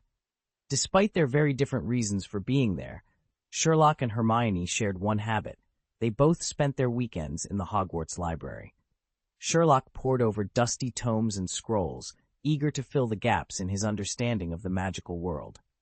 Diagon Alley books carried eye-watering price tags, so now that he had free run of Hogwarts shelves, he seized the opportunity wholeheartedly. Hermione, in turn, was a fixture among the tables, buried under coursework and essays she was determined to master. They'd met briefly before term began, but it was their repeated chance encounters amid the stacks that slowly transformed them from mere acquaintances into allies.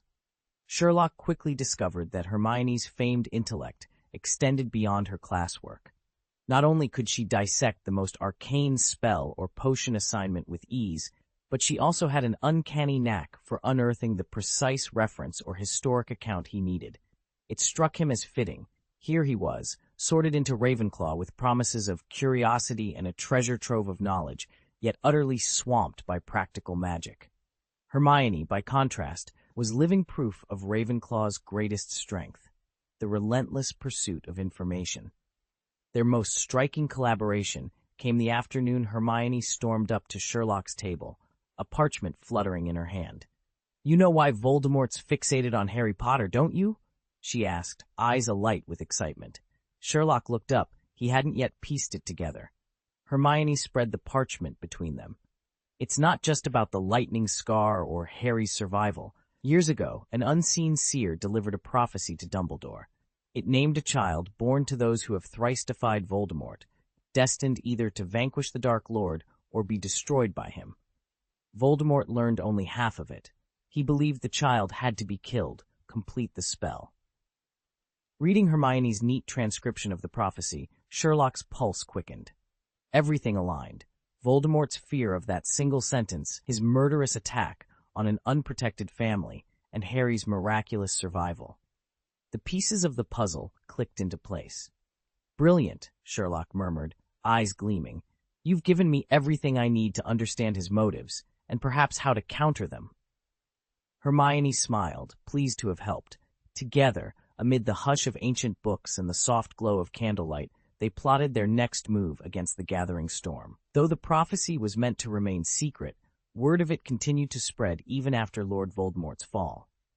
According to its warning, the one destined to end the Dark Lord's reign would be born to a wizarding family at the end of July. Coincidentally, Harry Potter fit that description perfectly.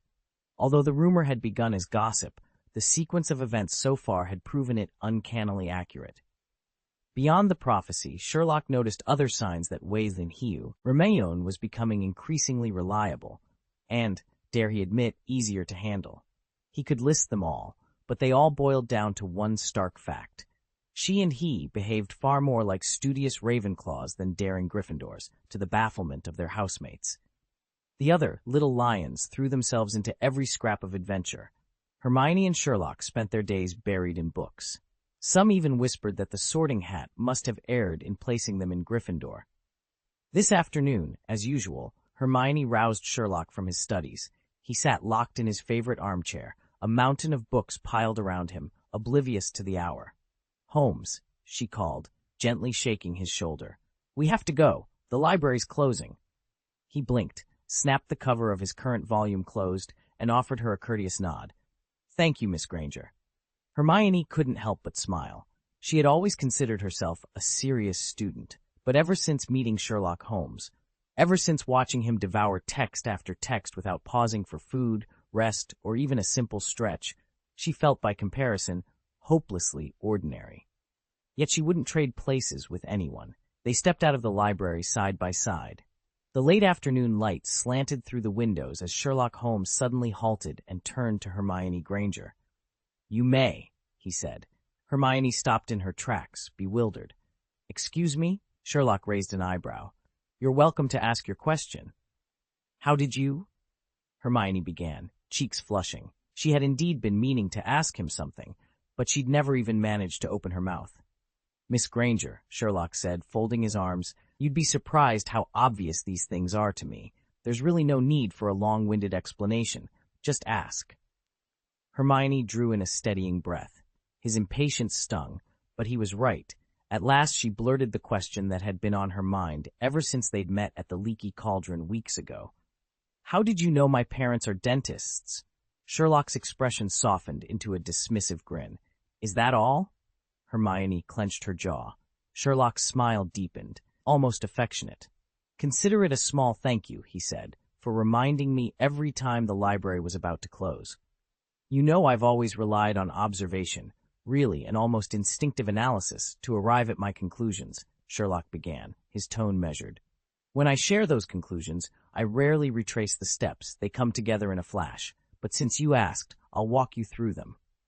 Hermione waited, her eyes locked on his.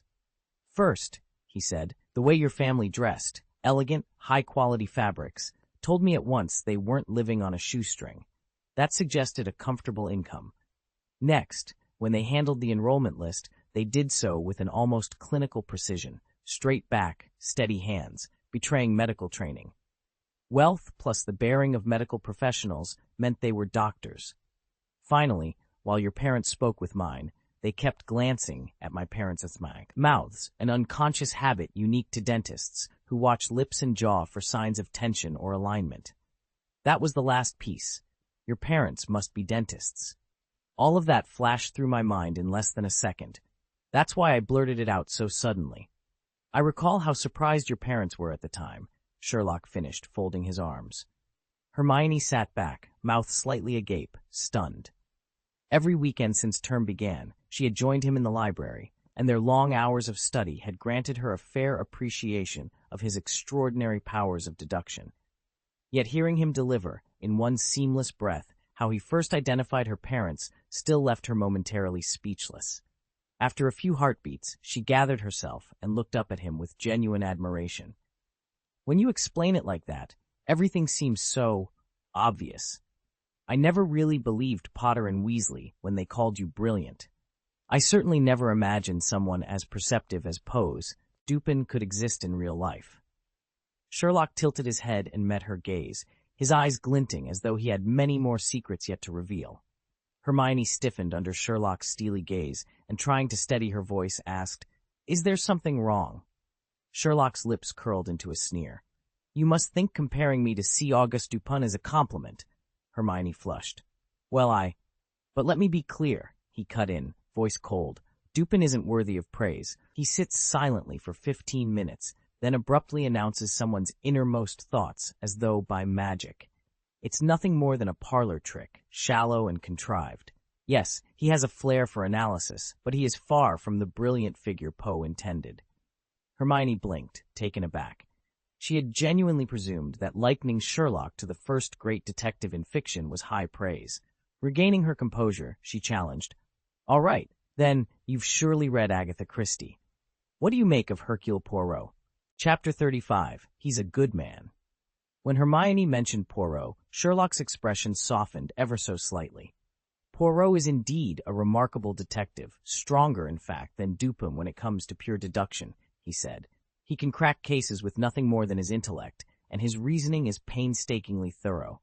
The problem is, he despises fieldwork. Physically frail, he must rely on the police to serve him all the facts on a silver platter.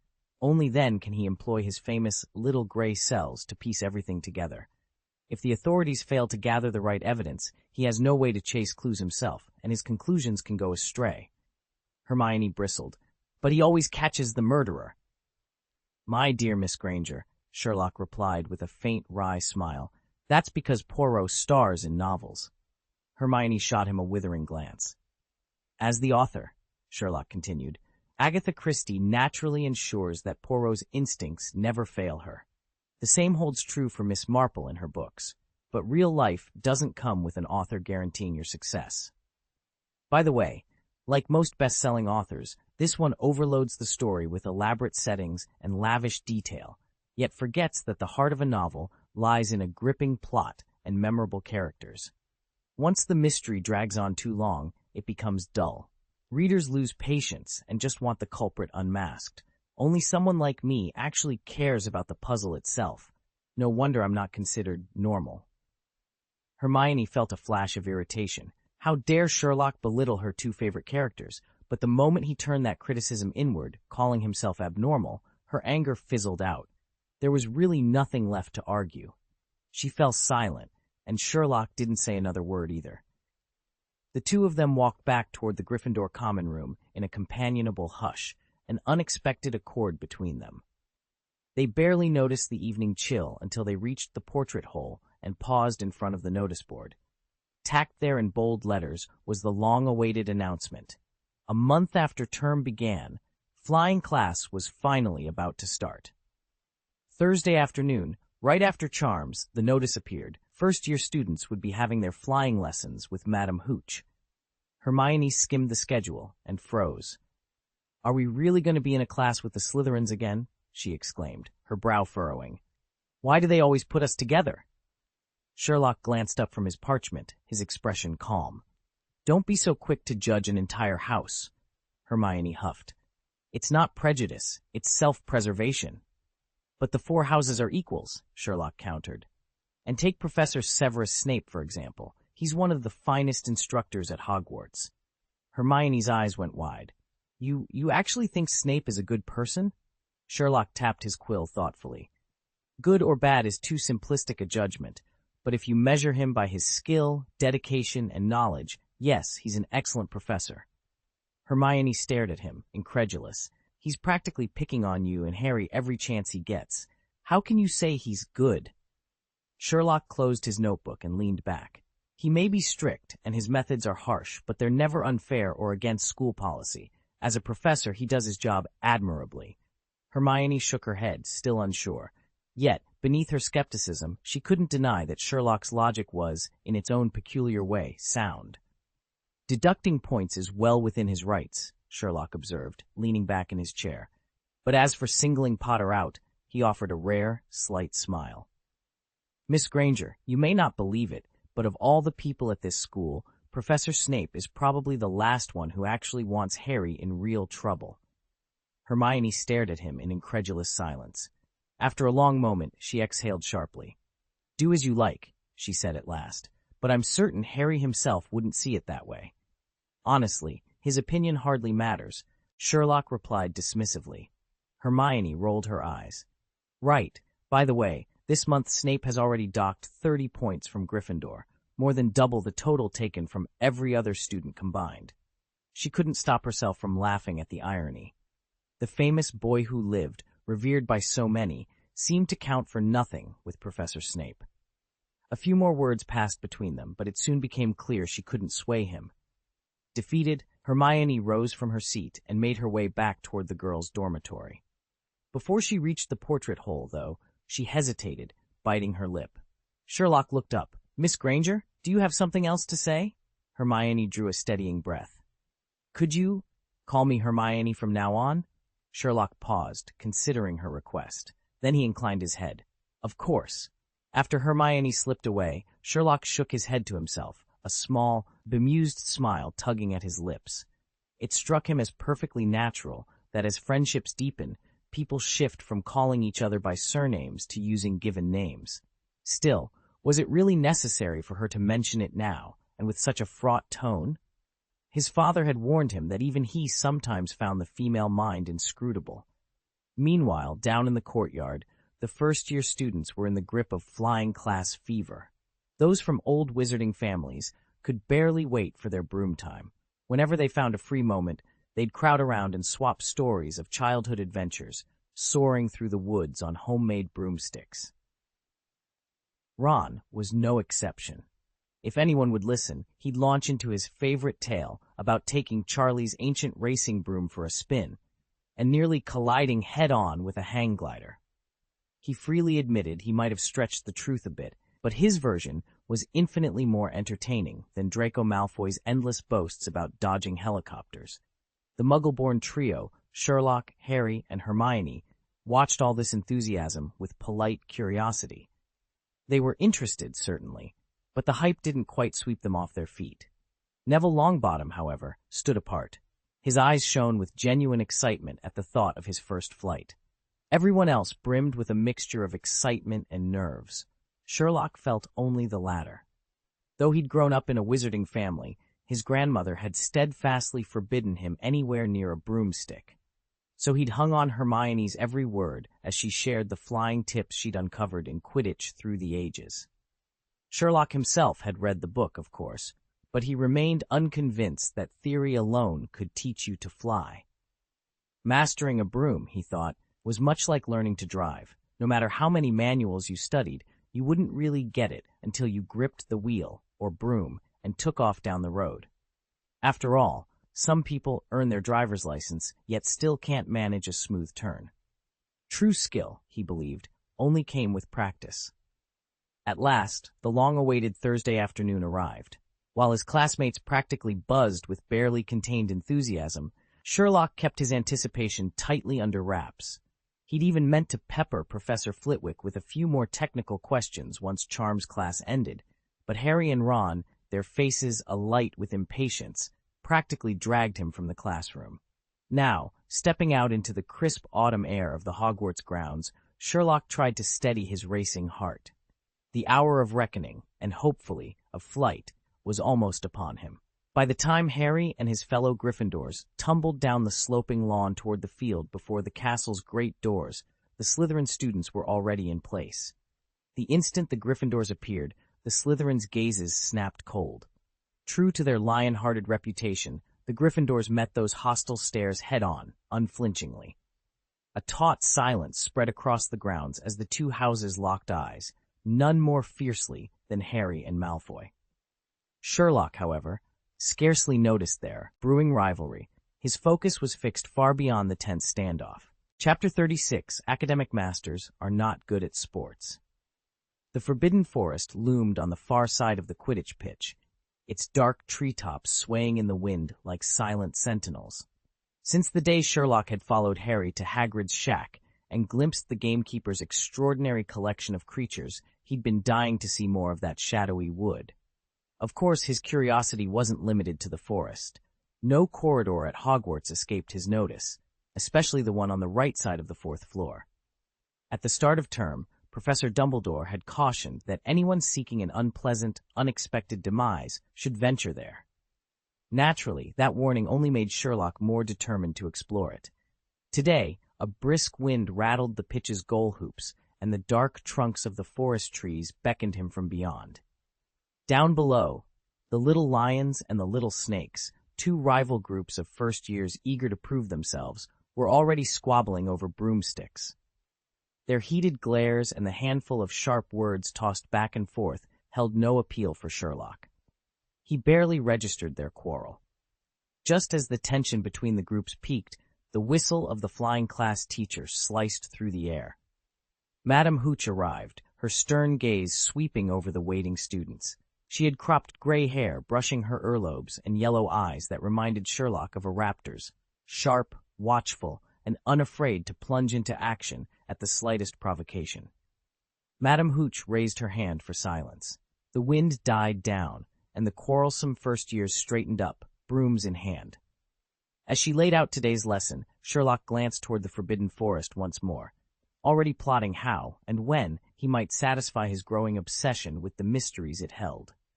Sherlock barely needed a second look to size up Madame Hooch, decisive, unfailingly honest, and as strict with herself as with her students.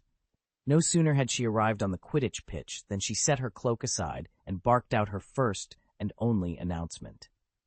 "All right, what are you waiting for? Everyone, line up next to your broomsticks. Quick, quick, hurry." Under her sharp prodding, the first years scrambled into position. Without another word, Madame Hooch plunged straight into the lesson, flying by practice rather than tedious theory. Sherlock approved immediately. Hands-on instruction was exactly his style. Unfortunately, the results were less than promising. Sherlock's cool gray eyes swept the field. Of the dozens of students, only a handful, mostly from Gryffindor and Slytherin, had managed the simplest introductory maneuver. All they had to do was place their right hand at the handle, stand to its side, and command, "Up!" But most brooms refused to budge. Neville's broom lay stubbornly flat on the grass, as if glued by some enchantment. Ron's, by contrast, rocketed skyward with such ferocity that it smacked him squarely in the nose. Over on the far end, Hermione hovered a good foot off the ground, barely controlling her wobble. Draco Malfoy, ever precise, rose smoothly to chest height, but then hovered there so rigidly you'd think he was posing for a portrait. Sherlock noted each student's mistake with clinical precision, already forming a hypothesis about their errors. Yet as he watched Madame Hooch stride among the scattered brooms, correcting grips, adjusting stances, and issuing sharp little pep talks, he couldn't help admiring her method. This was no dawdle-through lecture. She expected results. He looked forward to proving just how quickly a brilliant mind and a well-guided broom could master the skies. Most of the students' brooms merely skittered across the ground or trembled in place, as if eager to lift off but too nervous to try. Sherlock's broom wobbled, so did Hermione's. When he glanced over at her, she met his eyes, then quickly looked away, cheeks flushing. Sherlock didn't seem to mind Hermione staring. Hermione, on the other hand, was mortified. After a month at Hogwarts, Hermione had quietly claimed her place as the top first year, no small feat in a house full of prodigies. Sherlock had once threatened her position, but ever since he'd admitted in astronomy that he didn't realize the Earth revolved around the sun, and then skipped all his defense against the dark arts lessons, Hermione had mentally conceded the title. She never expected flying class to trip her up, and least of all to have Sherlock witness it. Mercifully, he averted his gaze almost instantly. As Hermione fought to steady her trembling broom, she noticed Harry standing nearby, his grip on his own broom as confident as ever. A pang of disappointment flared in her chest, but she quickly reminded herself what Harry had already accomplished. He'd ended Voldemort's reign as a baby. In light of that, struggling a bit with basic broom work still felt acceptable. Drawing a steadying breath, Hermione refocused, determined not to let her nerves, or the memory of Sherlock's curious glance, get the better of her. Hermione let out a small sigh of relief when she saw Sherlock's broom quiver only slightly, exactly as hers had. Clearly, all that book learning didn't translate into athletic prowess, but her relief was short-lived. Sherlock gave the command again, "Up!" and to Hermione's astonishment, the broom rose smoothly into his hand. Determined not to be outdone, Hermione cleared her throat and tried again. "Up," she said, a little louder. Her broom remained stubbornly motionless. She raised her voice another notch, as if sheer volume might coerce it into obedience, but the broom paid her no mind. Hermione scowled in frustration. Around her, other first-years fared no better. Whether they shouted the command, waved their arms, or twisted their wrists in every conceivable way, their brooms refused to budge. Madame Hooch, unperturbed by the chaos, stepped forward with a knowing smile. Drawing on her years of experience teaching broom work, she demonstrated the precise flick of the wrist and the firm yet steady voice needed to command a broom. Under her patient guidance, each student practiced the movement until, 30 minutes later, brooms everywhere leapt into eager hands at the sound of "up." Satisfied, Madame Hooch moved on to mounting techniques. She showed them how to position their feet, maintain balance, and hold the broom correctly to prevent any mid-air slip-ups. By now, Hermione was flying like an old hand, steady, confident, and precise. Even Madame Hooch, usually a strict taskmistress, couldn't suppress her approving nods each time Hermione swept through the hoops. Nearby, Draco Malfoy was having a much tougher time. He flailed at his broom, overshooting one hoop and skimming another so roughly that Madame Hooch immediately barked a sharp reprimand. Watching Malfoy's struggles, Harry and Ron exchanged triumphant grins. "He said he was brilliant at flying," Ron whispered, still chuckling. "Told everyone he was the best." Harry nodded, his eyes dancing with amusement. Sherlock, however, shook his head in mild disagreement. "I don't think he's that bad," Sherlock said thoughtfully. "Really?" Ron echoed skeptically. "Why?" Harry asked, intrigued. After a month of knowing Sherlock, Harry had learned that whenever Sherlock explained something, there was usually a sound reason behind it. "It's simple," Sherlock said. "Think about learned drivers taking their licensing tests.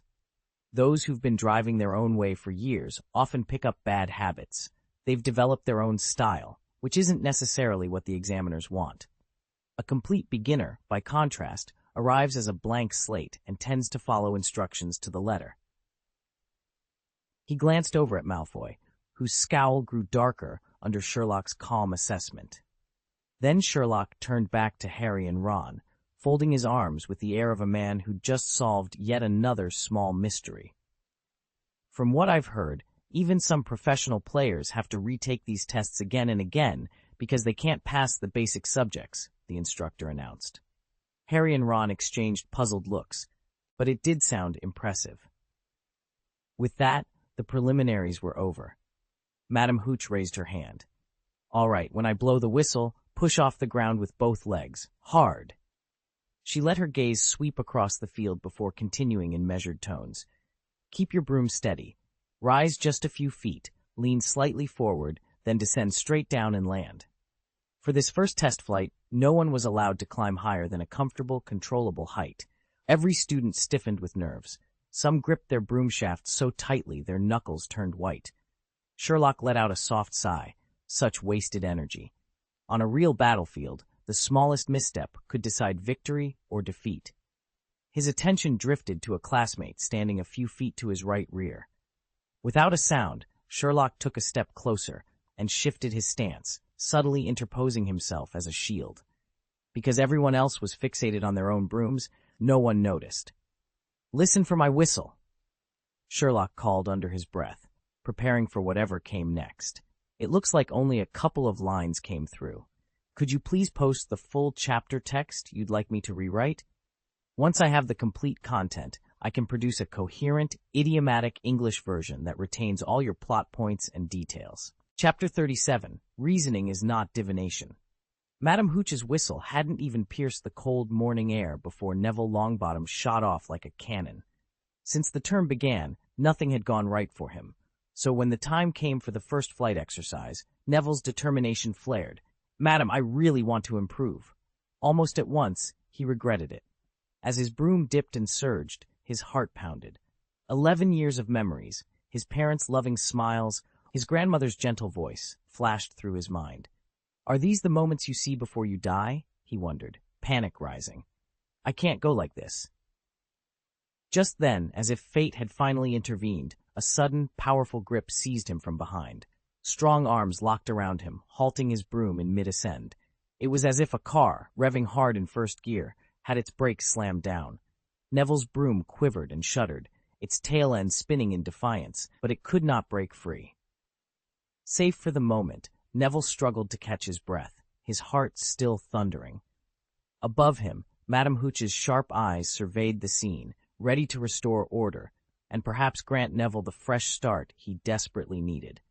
All the classroom brooms had been charmed with a layer of accio, but the spell's pull was weak and its range short, just enough to meet basic safety standards.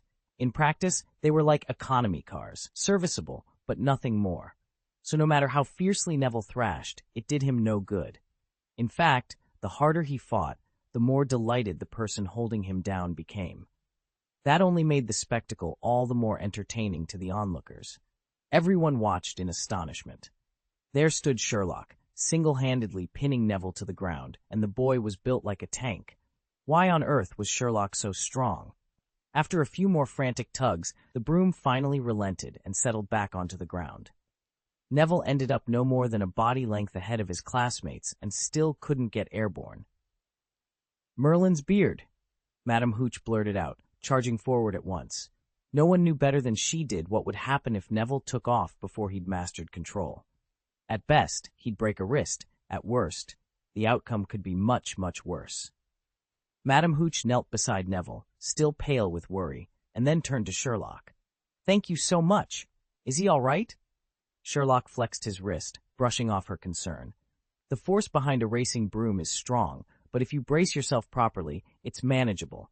You're surprisingly sturdy. Hard to believe someone so slender can withstand it." Once Madame Hooch confirmed that Neville was unhurt, relief melted into curiosity. "By the way," she asked, brow raised, "how did you know he'd move early? You haven't even started divination classes yet, have you?" At her question, the students all leaned forward. In the magical world, precognition carried an aura of mystery. After all, it was a divination prophecy that foretold the savior who would topple the Dark Lord. Yet this savior understood that crystal balls and tea leaves had nothing to do with his fate. Clearly, Sherlock had deduced Neville's plan from subtle details everyone else had overlooked. Ron and Hermione exchanged glances. They had seen Sherlock's deductive prowess more than once. And sure enough, he didn't disappoint. Sherlock offered a faint, composed smile. "Just paid attention to the clues," he said. "Now, shall we get back to class?" "This has nothing to do with divination," Sherlock pointed out, his tone level and unruffled. He indicated Neville Longbottom, who was pacing near the goalposts. "When people grow excessively nervous, their bodies flood with hormones, adrenaline, dopamine, cortisol. Under those conditions, they often act against reason. I noticed certain tells in Neville's posture and gestures, so I preemptively took measures to keep him from bolting." Madame Hooch blinked. "You deduced all that from his movements?" "Precisely. His knuckles were white from gripping the broomstick, his limbs were twitching in a staccato rhythm, and his cheeks were unnaturally flushed. More importantly, I know Neville's temperament well enough to predict that, out of sheer panic, he'd ditch the pitch the moment the pressure peaked." Madame Hooch frowned. "But how can you be so sure about which hormones someone is secreting when they're anxious?" "Adrenaline, dopamine, cortisol. Basic physiology, Professor. Everybody knows it." Madame Hooch stared at him, speechless.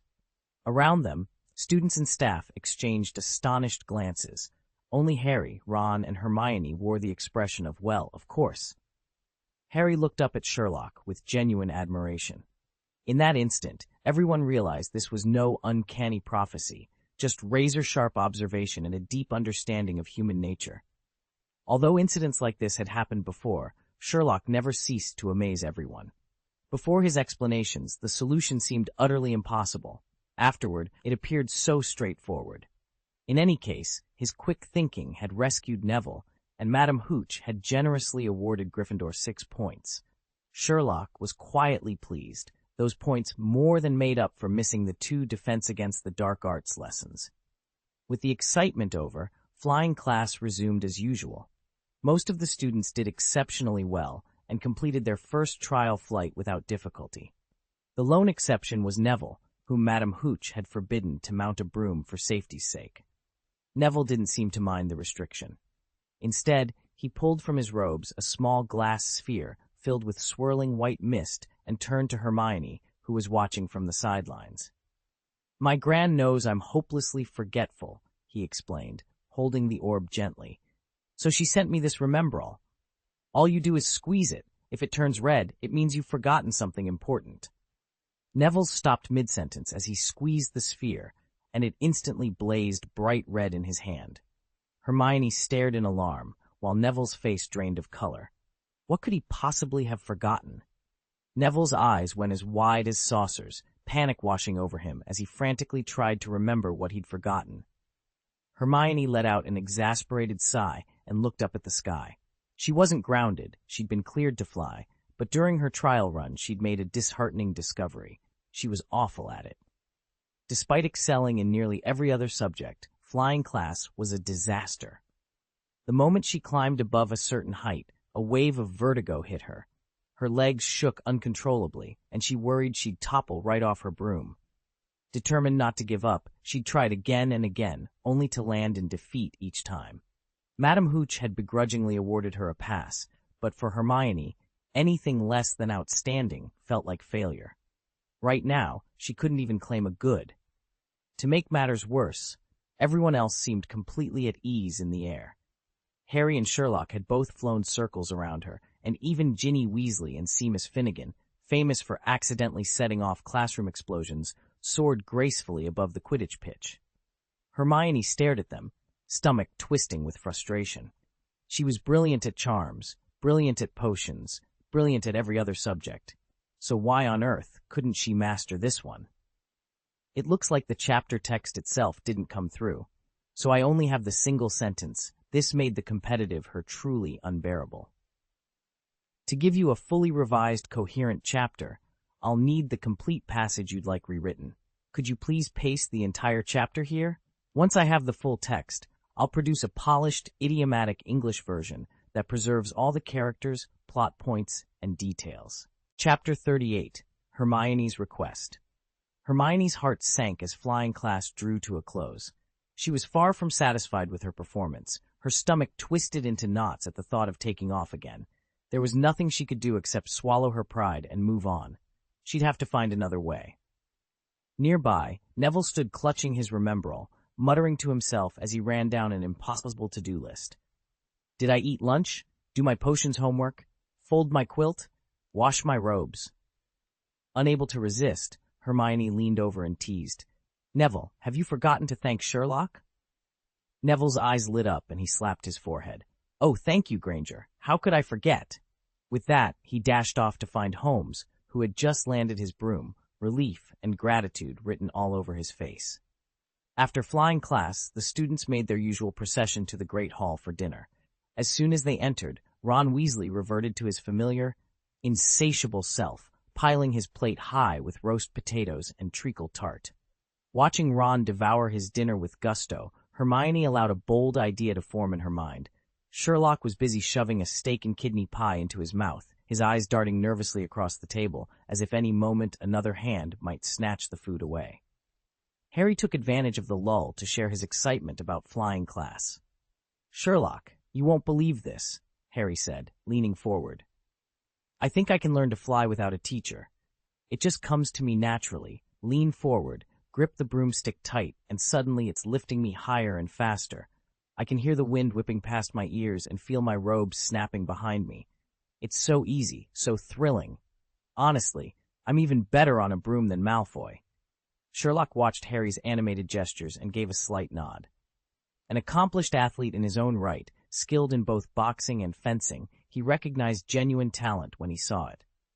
"From what I've observed, Malfoy doesn't come close to your level," Sherlock replied. "Really?" Harry's eyes sparkled.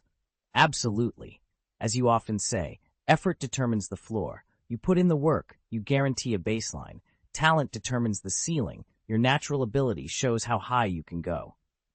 Professor Snape stood on the edge of the Quidditch pitch, arms folded tightly across his chest, his dark eyes fixed on Harry.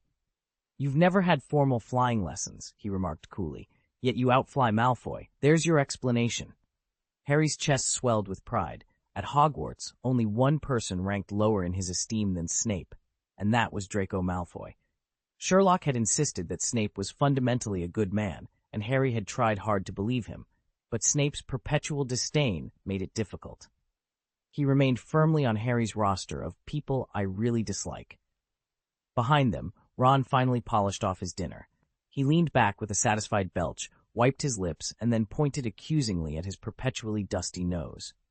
"Sherlock," he asked, "do you think I've got any talent?" Sherlock's gaze drifted from Ron's hopeful face to his smudged nose, as if making a very serious assessment.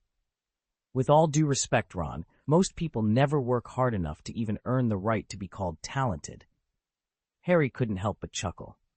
Ron's expression crumpled into a puzzled frown, and for a moment the tensions of the day melted away into amused silence.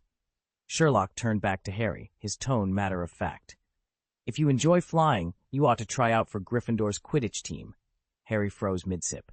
"Wait, what?" Ron blinked, rousing himself from his daze. "You're not serious, are you? First-year students can't even try out for the house teams." "There are exceptions," Sherlock said simply. Harry and Ron exchanged skeptical looks, but Sherlock pressed on. "Slytherin has won 6 House Cups in a row and trounced Gryffindor in every Quidditch match during that run. After their last victory, Professor McGonagall wouldn't even make eye contact with Professor Snape for weeks." "Howdy yo, you know all that?" Ron demanded.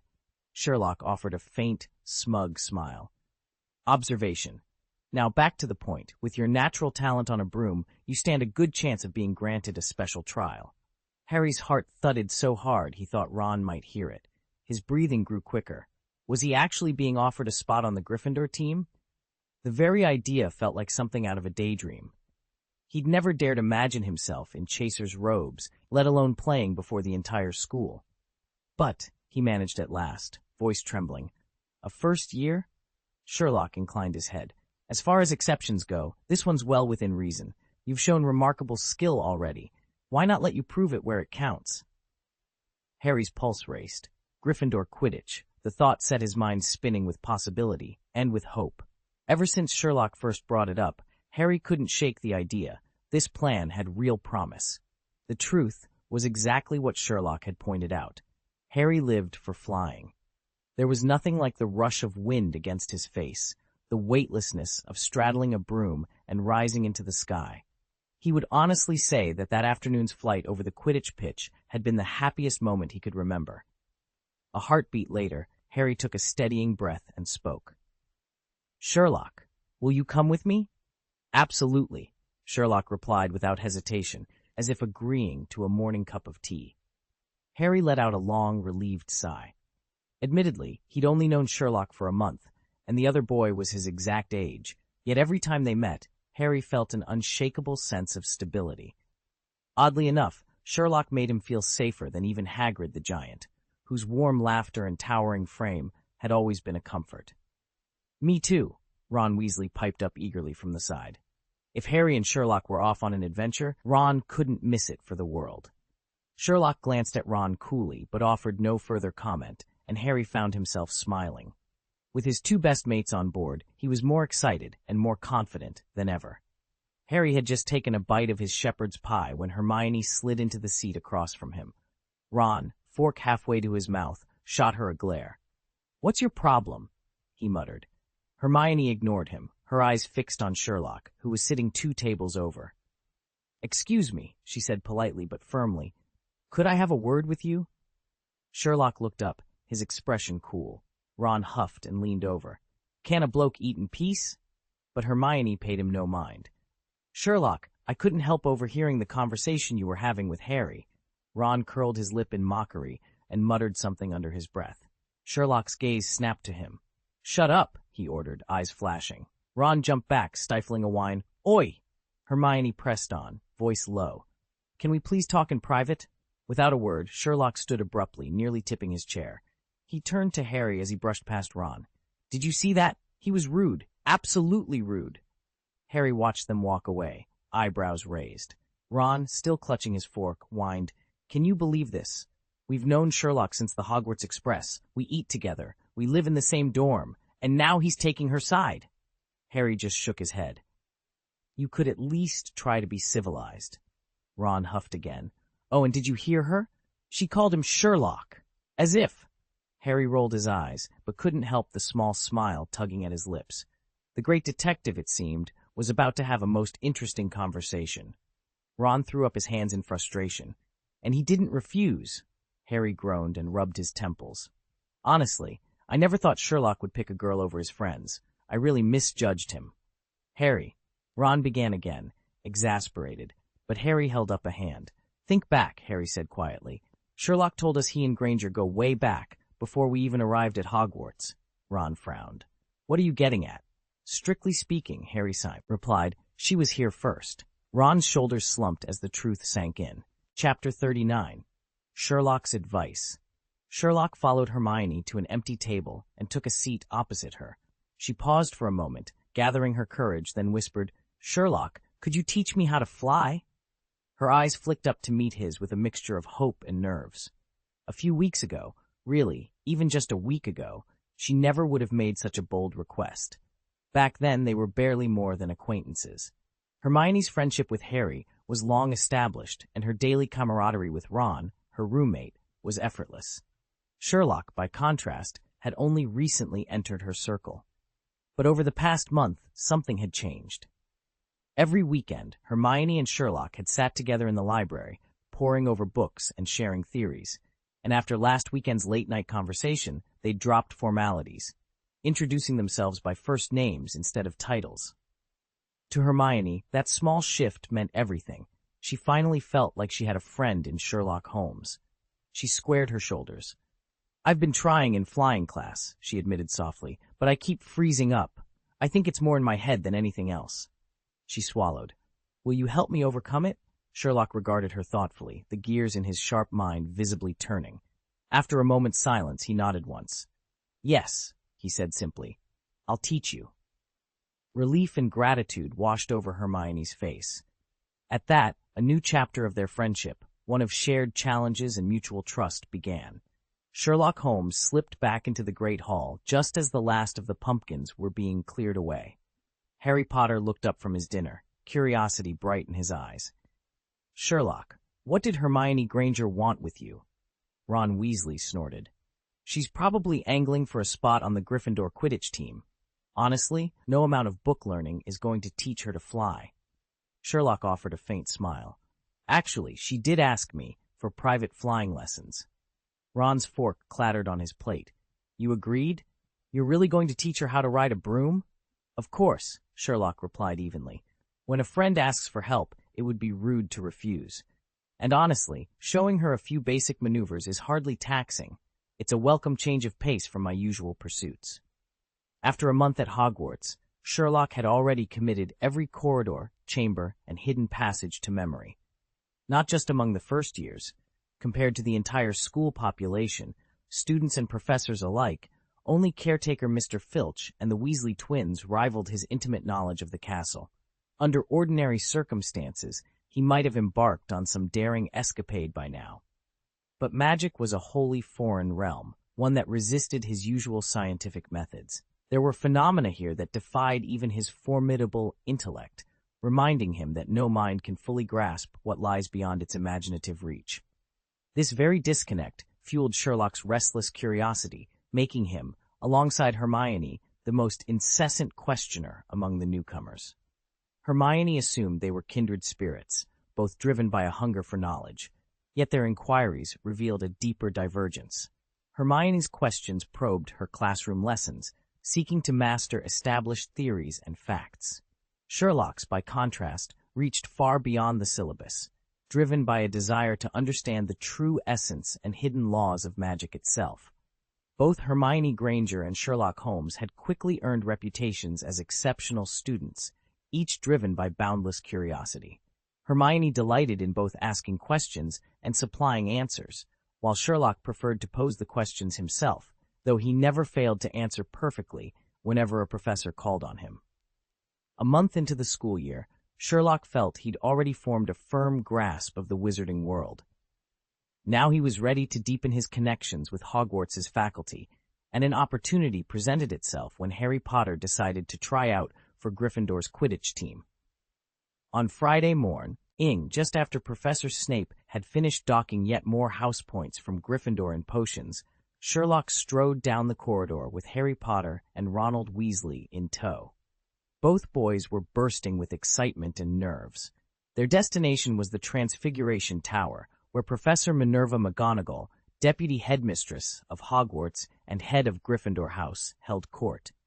They knocked, and McGonagall looked up from her desk with cool interest. Her sharp eyes pinpointed Harry's messy black hair and Ron's freckled impatience at once. "Mr. Potter, Mr. Weasley, and Mr. Holmes," she said crisply, "to what do I owe this unexpected visit?" Sherlock bowed his head politely. "Professor, Harry and Ron would like to try out for Gryffindor's Quidditch team." McGonagall's eyebrows shot skyward. "You wish my new first years, boys who have only just managed a figure eight on their broom, to join the house team?" Sherlock offered a small, calm smile. "Excuse my presumption, Professor. I accompanied them, but the candidates are Harry Potter and Ronald Weasley." The deputy headmistress's expression softened into a look of mild reproach. "It's preposterous. You don't yet know the sport's dangers or the skill it demands. A stray bludger, a sharp turn, all it takes is a single mistake to end a broom flight hundreds of feet in the air." Harry swallowed hard but met her gaze. Ron shifted from foot to foot, determination bright in his eyes, despite McGonagall's doubts. McGonagall tapped her quill against the desk. The room fell silent as she measured the two first years before her. At last she sighed, steeling herself against their hopeful faces. "Very well, I'll allow you to attend the preliminary trials," she said, voice firm but not unkind. "But understand this, mastery of basic flying is merely the beginning. If you wish to wear the Gryffindor colors, you'll need courage, skill, and above all, nerves of steel." Harry and Ron exchanged delighted glances. Sherlock inclined his head in thanks, already turning his mind to the strategies they would need to succeed. And so, with Professor McGonagall's reluctant approval in hand, the three boys left her office, eager to embark on their next great adventure at Hogwarts. "Are you trying to break your necks?" Professor Minerva McGonagall's voice sliced through the corridor. Renowned for her strict fairness, and as headmistress, feared even more than Dumbledore, she commanded instant attention. Harry and Ron shrank back, both imagining her next words. 10 points from Gryffindor. Harry's shoulders tensed. Even bold Ron dared not speak. They exchanged panicked glances, silently pleading for Sherlock to intervene. McGonagall, ever perceptive, redirected her stern gaze toward him. "Mr. Holmes, is this your doing?" Her eyes narrowed. Sherlock had already made a remarkable impression, first during the preterm Q&A, then as a rare hat stall at the sorting, an event that occurred once every 50 years, just as it had during McGonagall's own sorting day. Since term began, his grasp of Transfiguration had outshone many older students, and his gentle handling of her animagus cat was nothing short of uncanny. For all these reasons, Professor McGonagall viewed Sherlock with a unique mixture of curiosity and caution, much as she did Hermione. Today, he stood squarely in her sights. Hermione, by contrast, sailed through her studies without a single hiccup. Sherlock, on the other hand, was a different story. His academic record was wildly uneven. In some classes, he peppered professors with so many questions that they couldn't slip away when the bell rang. In others, he'd slip in exactly on time, sit through the lecture like a statue, and vanish the instant it ended. And there were courses he didn't bother attending at all, defense against the dark arts with Professor Quirrell being his most notorious skip. Professor McGonagall was tearing her hair out. She knew Sherlock could make up the points he lost through stellar performance elsewhere, but his cavalier attitude set a dangerous precedent. Data wasn't an elective, it was required. If every student decided for themselves whether they felt like showing up, Hogwarts would descend into utter chaos. Even Fred and George Weasley, for all their pranks, had never flouted the rules so openly. McGonagall had been meaning to summon Sherlock for a stern talk, until he beat her to it. To her astonishment, he waltzed into her office today with bright news. He'd convinced Harry and Ron to sign up for the house Quidditch team. And just like that, her headache turned a little sharper.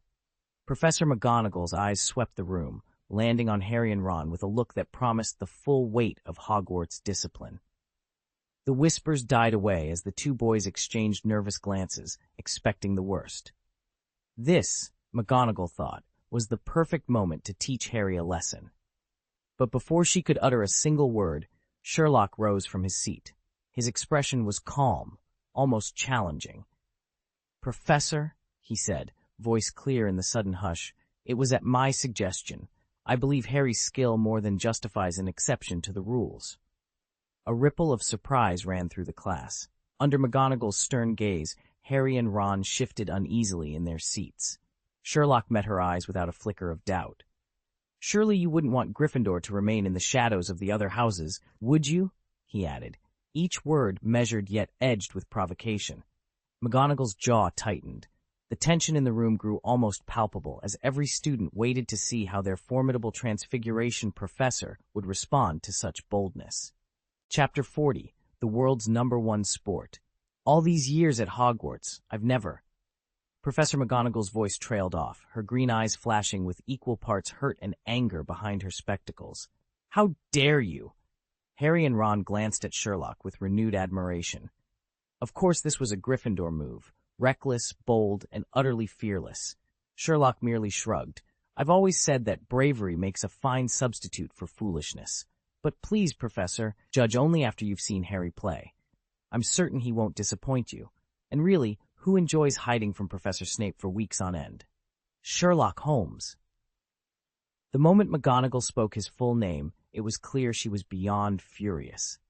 Harry and Ron shared a look. When an adult, especially one as stern as McGonagall, used your complete name, it meant you were in real trouble. Yet Sherlock's words rang true. Slytherin's Quidditch team had dominated all last season, and Gryffindor had suffered a humiliating defeat by an embarrassing margin. If they were to stand any chance this year, they'd need courage, and perhaps just a touch of Sherlock's brand of daring. Professor McGonagall hadn't set foot in Snape's dungeon for weeks, exactly as Sherlock had predicted. How he knew this, she no longer cared to find out. "Detention, then?" she asked, her tone as frosty as the castle walls in midwinter. There was no point arguing. Sherlock's keen observations were always correct, and deducting house points clearly meant nothing to him. So Professor McGonagall proposed a different punishment, her voice ice-cold and unyielding.